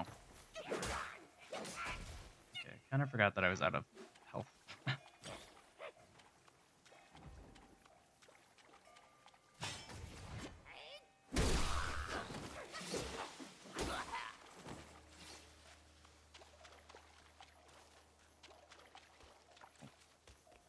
Oh, that's unfortunate.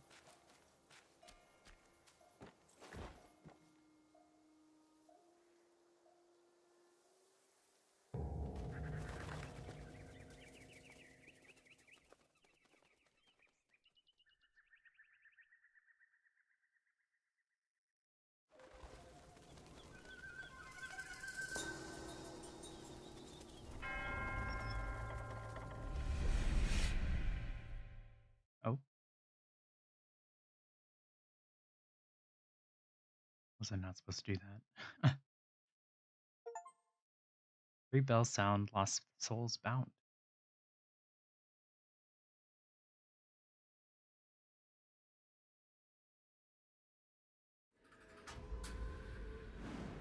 Ancient Guanyin Temple. Okay, so I guess we teleported back in time or something?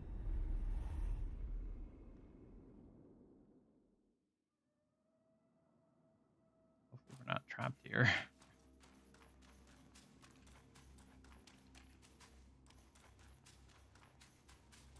Okay, well, let's see what this is all about. At least our gourd reset, which is nice.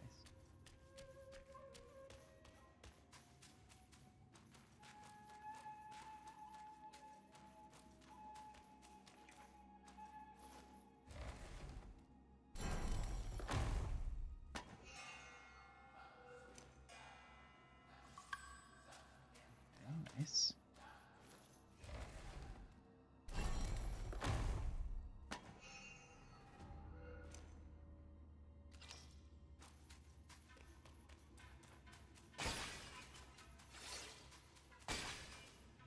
Okay, over here.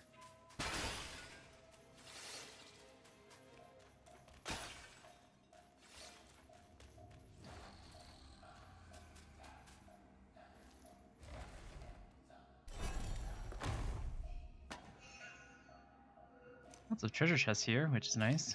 Though I feel like there might be a boss or something. Oh, here we go.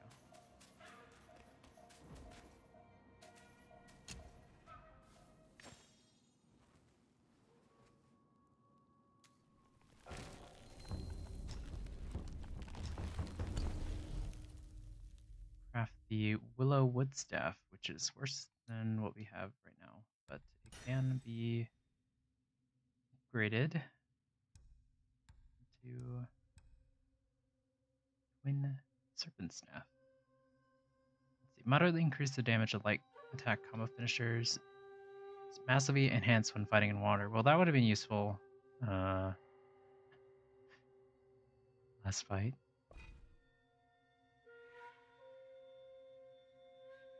Oh, okay. So we already have the willow wood staff, but we can add the jade fang. Well, we'll hold off on that for now.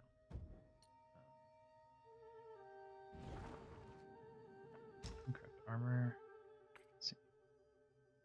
Serpent scale battle robe. Okay. Health is low. Slowly recover a small amount of health. And if in water.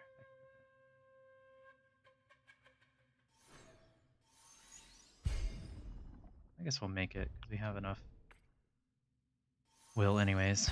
Got plenty of will.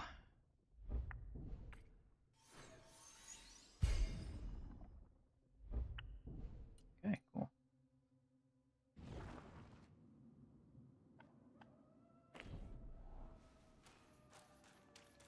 Let's see, anything else?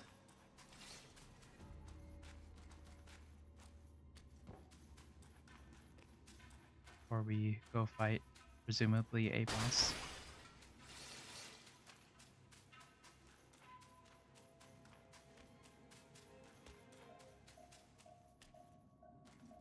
We got it.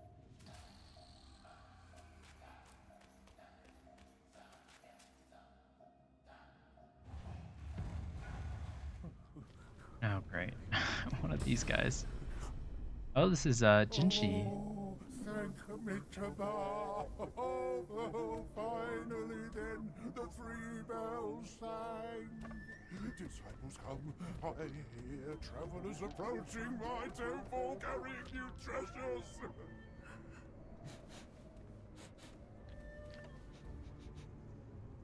I cannot see you, but I recognize your odor. Cannot be you. You are back? Yes? Even though I think that took place in the future. It must be you who took that Kasaya. Now give it back! Okay. So, the other guy, you want to make sure you kill him first. Okay. Because you won't be able to fight him after you kill this guy, so.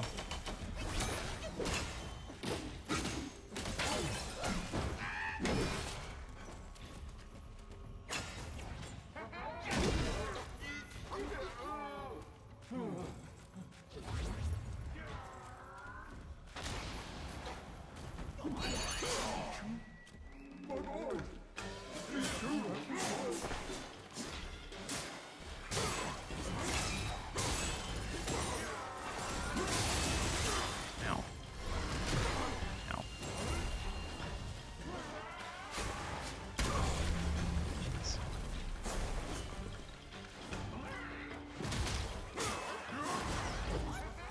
Well, that didn't really work very well.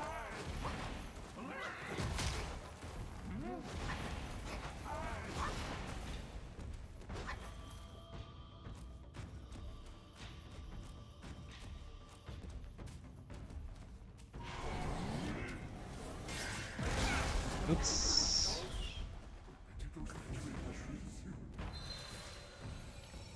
Yay.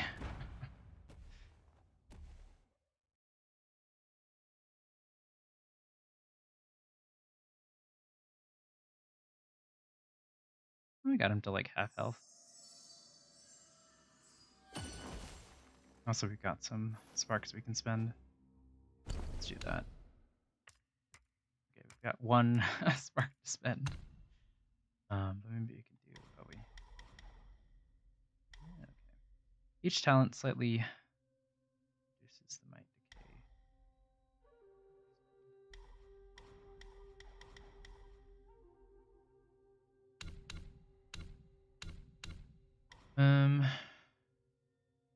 Do this one.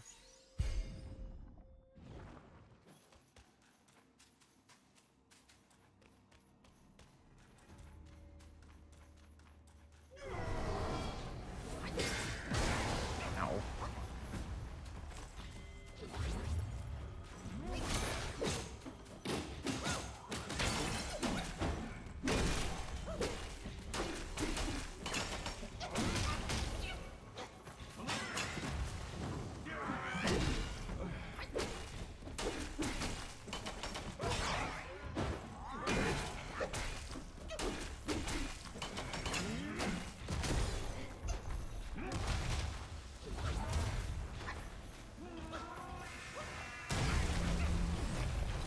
Heal, please.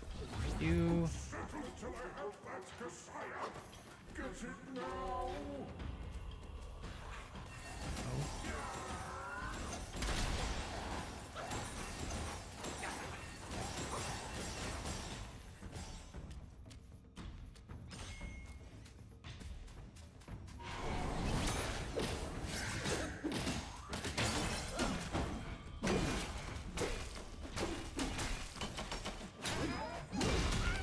Ow.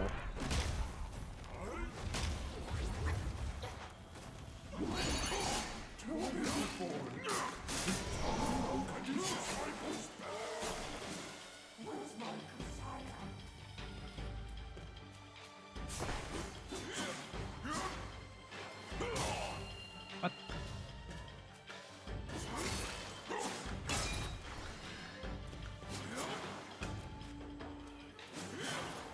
I'm so confused. Is he healing? Yeah, he is healing.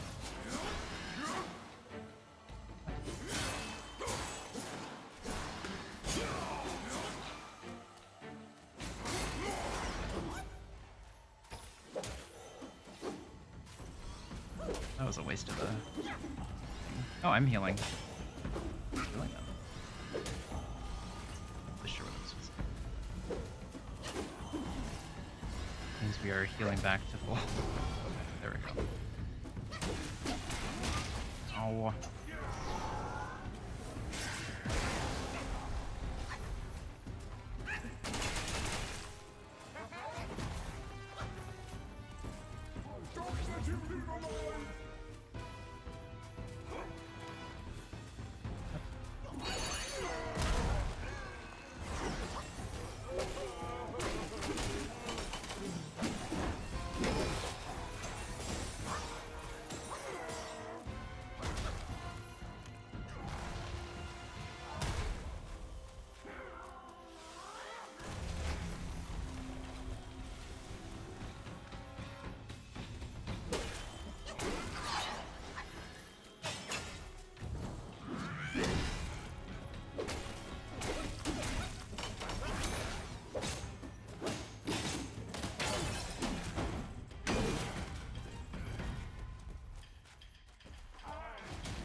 Ow.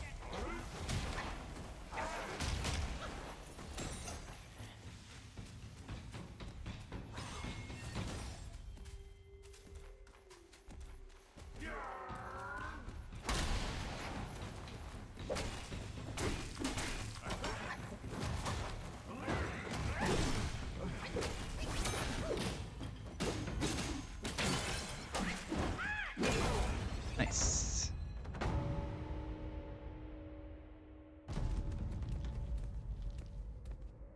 Hopefully that means I actually defeated him and that 270 years spent.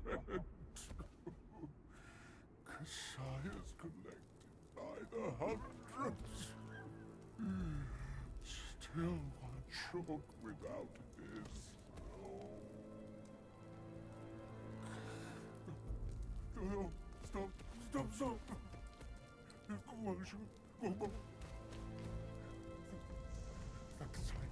Leave it. Just leave it. Stop the fire.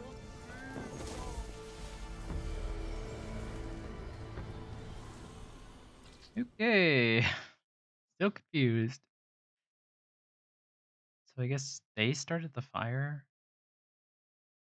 which I guess we kind of got that from the notes, but I thought Guangzi was in on it. Or Genshi was in on it. I guess not.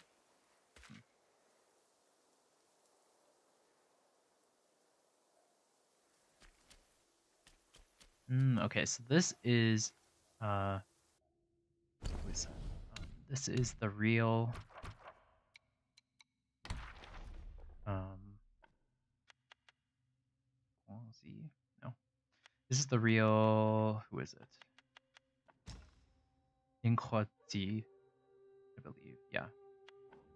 Let's see. Elder Jinshi. With empty hands he preached, yet gold was his quest. He left no wealth, just doctrines to attest. A life of greed, his doom was sealed tight. If deeds were weighed, would he still face his plight? After 2 months of peace, Tang Monk reigned in his horse. What? I think this was supposed to be house. He saw towers and halls nestled deep in the fold of the mountains. At the gate of the place, they saw that it was indeed a temple. The master and his disciple exchanged greetings before passing through the mountain gate. In the main hall, they saw the name of the place, Guanyin Temple. Tang Monk was overjoyed, but Monkey said, "Master, this is no good place. Better to leave soon." But the monk wouldn't listen. He knelt before every golden statue he saw in prayer, and the monkey, impatient with his master's attitude, began to strike the bell incessantly, startling all the monks in the temple. Those from the upper and lower halls all poured out. The monks greeted Tang Monk. Monkey used his see-through eyes to look around and laughed. Why do you monks look? Why do your monks here look so sickly and weak, with your spirits drained?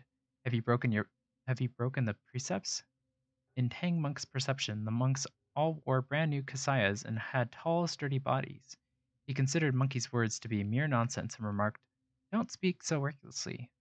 Then he turned to apologize to the monks. The monks themselves regarded Monkey's words as nonsense as well. Only 2 small monks hidden in the crowd dared not to reveal themselves. The elder of the temple invited the master and disciple to the back chamber for tea. After the monks had taken their seats and the feast was laid out, the 2 small monks assisted the elderly monk inside. Tang Monk bowed respectfully. The two exchanged a few pleasantries, and Tang Monk inquired, "May I ask you about your esteemed age, venerable elder?" The old monk replied, "Despite my many mistakes, I have lived to see my 270th year." That's what that guy mentioned. When Monkey heard this, he laughed and said, "Old Skidflint, why do I smell Yao Guai in this temple?" The old monkey did not answer. Tang Monk hastened to interject. "This disciple of mine can be somewhat unruly at times. Please do not take this offense." The small monk was just then using an exquisite vessel to pour 3 cups of fragrant tea for them. Monkey stared at him and said, "Where are you from, little monk?" The small monk set down the tea and swiftly hid behind the old monk. Biting his finger, he said, "This one has a furry face and a strange head. He's a bit scary." Tang Monk glanced at Monkey and said, "Mind your words. Don't offend people with your brashness." He then shifted the conversation by praising the tea and the vessels. The old monk didn't seem to mind. Instead, he asked Tang Monk, Noble sir, hailing from the Emperor's capital, might you have any treasures that you could lend me for a mere glimpse?" Tang Monk declined repeatedly, but Monkey laughed and said, "Master, isn't your Kasaya itself a treasure? Why not allow him a glimpse?" All the monks laughed. Then they brought out 12 cases of Kasayas, unfurled them, and hung them for Tang Monk to see. But Monkey laughed and said, very well, put them aside. Bring ours out for a look too." Tang Monk grabbed Monkey and tried hard to stop him, but Monkey said, do not fret, I know what I'm doing." Without more words, he took out the Kasaya for the monks to see. As the old monk gazed upon such a wonder, his spirit was touched. He walked up to Tang Monk and knelt with tears in his eyes. This humble monk is verily bereft of fortune. My eyes are dim and clouded. I cannot see it clearly. Monkey laughed again and said, And how do you intend to inspect it clearly? The old monk replied, If you would be so kind and trusting, allow me to take it to the back chamber and study it carefully overnight. I shall return it to you tomorrow morning before your departure. May I know your thoughts on this? Upon hearing this, Tang Monk was startled and chided Monkey. Monkey laughed and said, What are you afraid of? Let him take a look. Let him take it for a look. If anything goes wrong, I'll handle it. Okay, and I see something went wrong because that's when the fire started and all the everything happened. So, okay, makes sense. Examine. So then that should be the old fireproof mantle. Let everything else burn. I care for nothing but my master. Give it to me quickly. The fireproof mantle. The great sage borrowed it from Virapaxa. How did it end up here? You must have freed that miserable soul. Oh, such is his end. Okay. A tragedy prologued by a simple glance. It's getting late. Let's hurry up the mountain. So I guess the real Ling Hotzi had been resurrected somehow or something, and then because of that he couldn't die or something. He was like immortal. And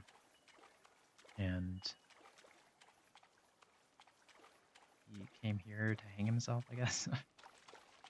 That's what I'm getting from this story, but maybe I'm getting that wrong. Okay, well, I think we got one more fight in us. I think we got everything else right.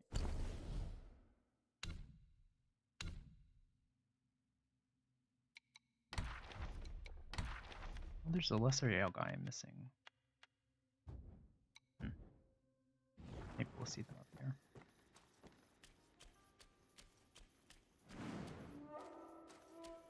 Blackwind Cave. This is gonna be like a whole thing.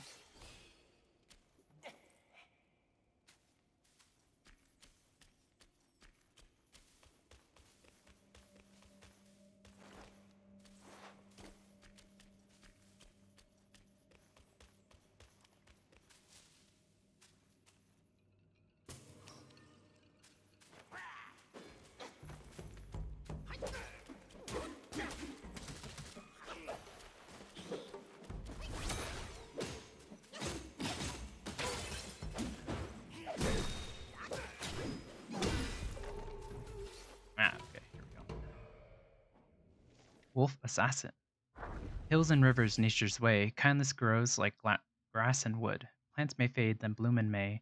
All shall stand still where they stood. Okay. Once upon a time, interesting. Once upon a time, a young wolf followed a gray elder wolf to learn the art of hunting. Despite his cleverness and diligence, the young wolf struggled to catch any prey. One day, the pale elder commanded him to find food alone or face hunger. Then the young wolf, hiding in the shadows of the mountains, finally managed to catch a rabbit. However, instead of eating it alive, he gently licked the rabbit's wounds as if to heal him. The rabbit took the chance and fled into a pond, struggling to swim to safety, but the young wolf in pursuit forced it back into the water. Just as the rabbit was about to drown, the young wolf rescued it, softly nudging its head and helping it breathe. The rabbit woke up conscious but bewildered. Suddenly, the distant howl of the gray elder startled both of them.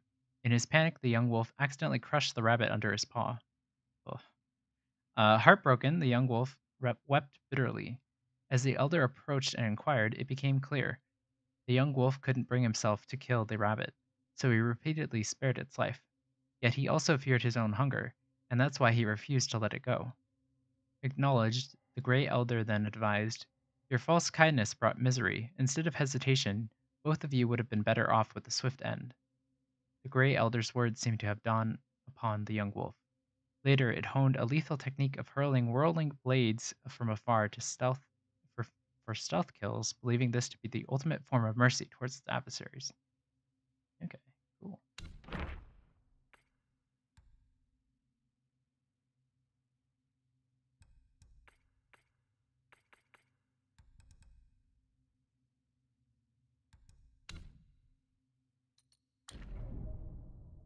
Okay, when key is full, press RT and L to use vessel. Some hidden vessels left by predators can discover in the journey, each with unique power. Using okay.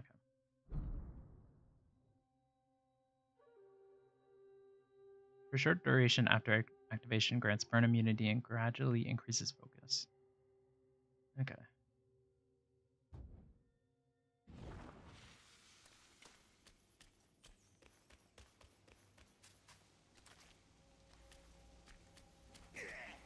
Hello.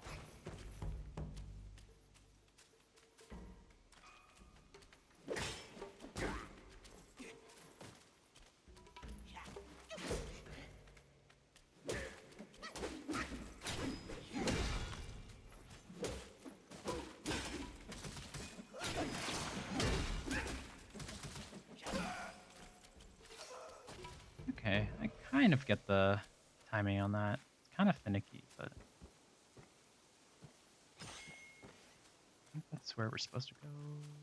I don't know. I'll go here first.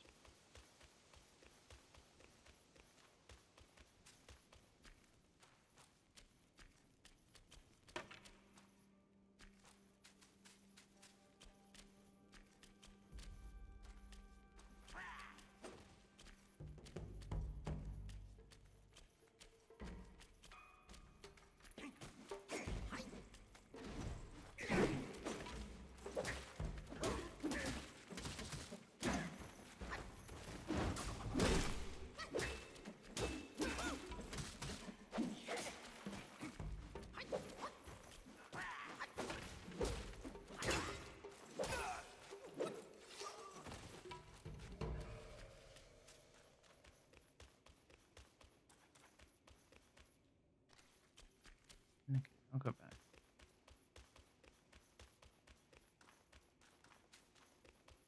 Accidentally knocked out all the torches, so now I can't see anything.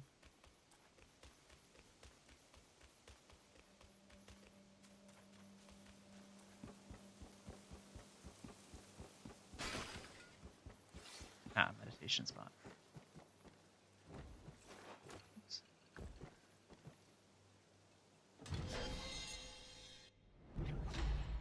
Ooh, nice. Maximum mana. Okay.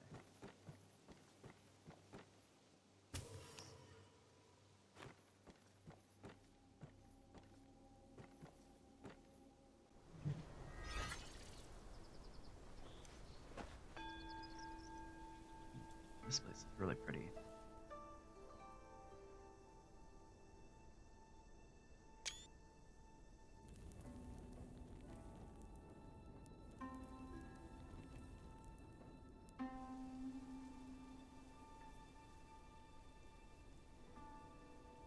Oh, well, there's the thing I was looking for. I think we'll probably call it a day here. I don't know if we'll have boss fight soon. It doesn't seem like it, so probably try to get to that thing and then we'll call it a day.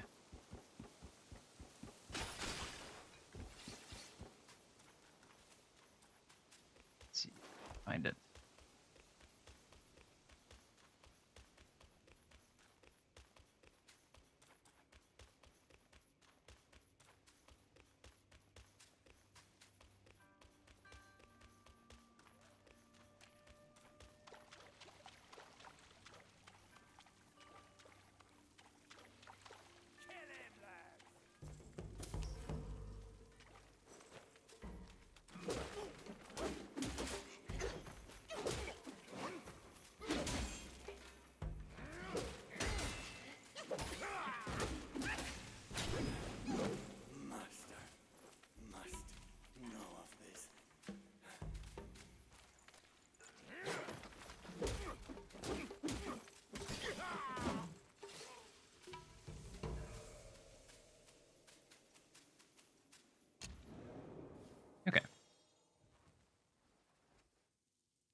craft new armor.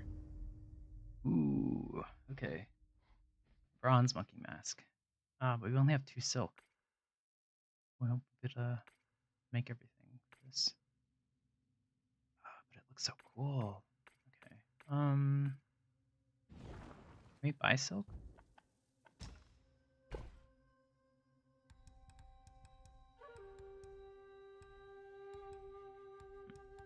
Okay. I don't know where we're supposed to get silk, but we'll have to worry about that next time. So thank you all so much for watching this episode of the Rise Show with Adam Smarko. We'll be back tomorrow at our usual time, 9:05 p.m. Central Time, for more of Black Myth Wukong. But until then, thank you all so much for watching this episode. Like this video, share with your friends and family, subscribe to the channel, do all the fun things you know what to do here on YouTube. And go check out this week's episode of the Max AC channel if you haven't already. Made some potato skins, which were really good. So definitely recommend checking that out. Got a party coming up or something, which is kind of the sort of theme for this month. So statistically, you should have a birthday party that you should attend at some point this month. So yeah, if you need a recipe or two for that, definitely check out the most recent recipes. But other than that, I think that's everything. So thank you all so much for watching. And I will see you guys next time, which will be tomorrow, like I said. But until then, thank you all so much for watching again, and I will see you guys next time.